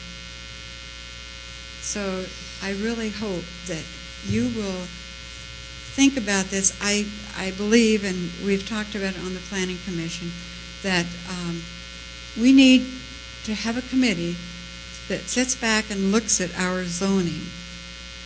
And because we've talked about we need more recreation in different places of different types around the county that may be in a farm zone.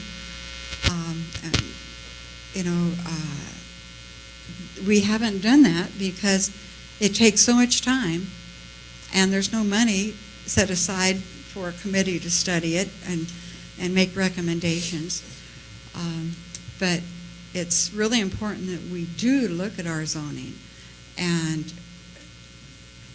decide what we really want in a highway tourism commercial zone. And that store originally was a grocery store.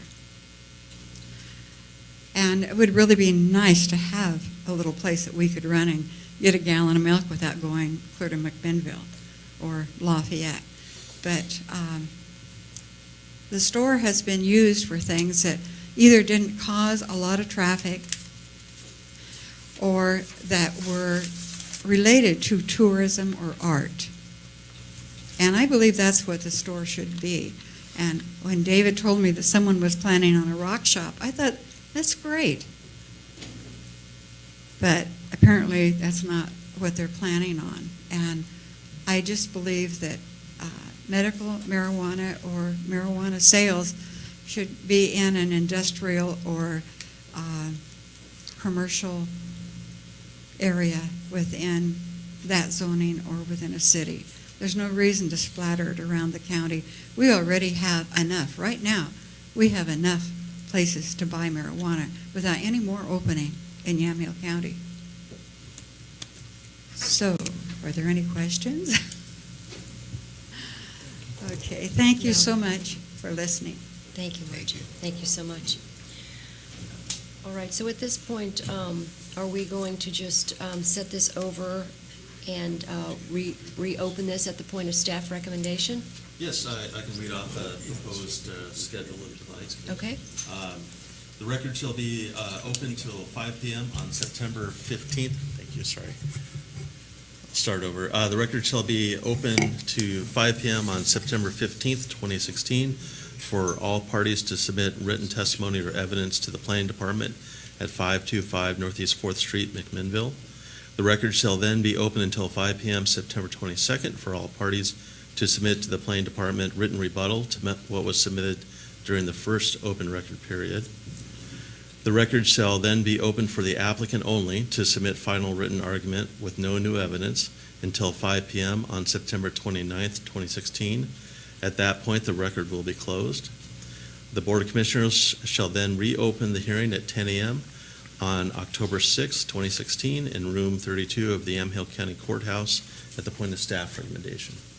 Alrighty.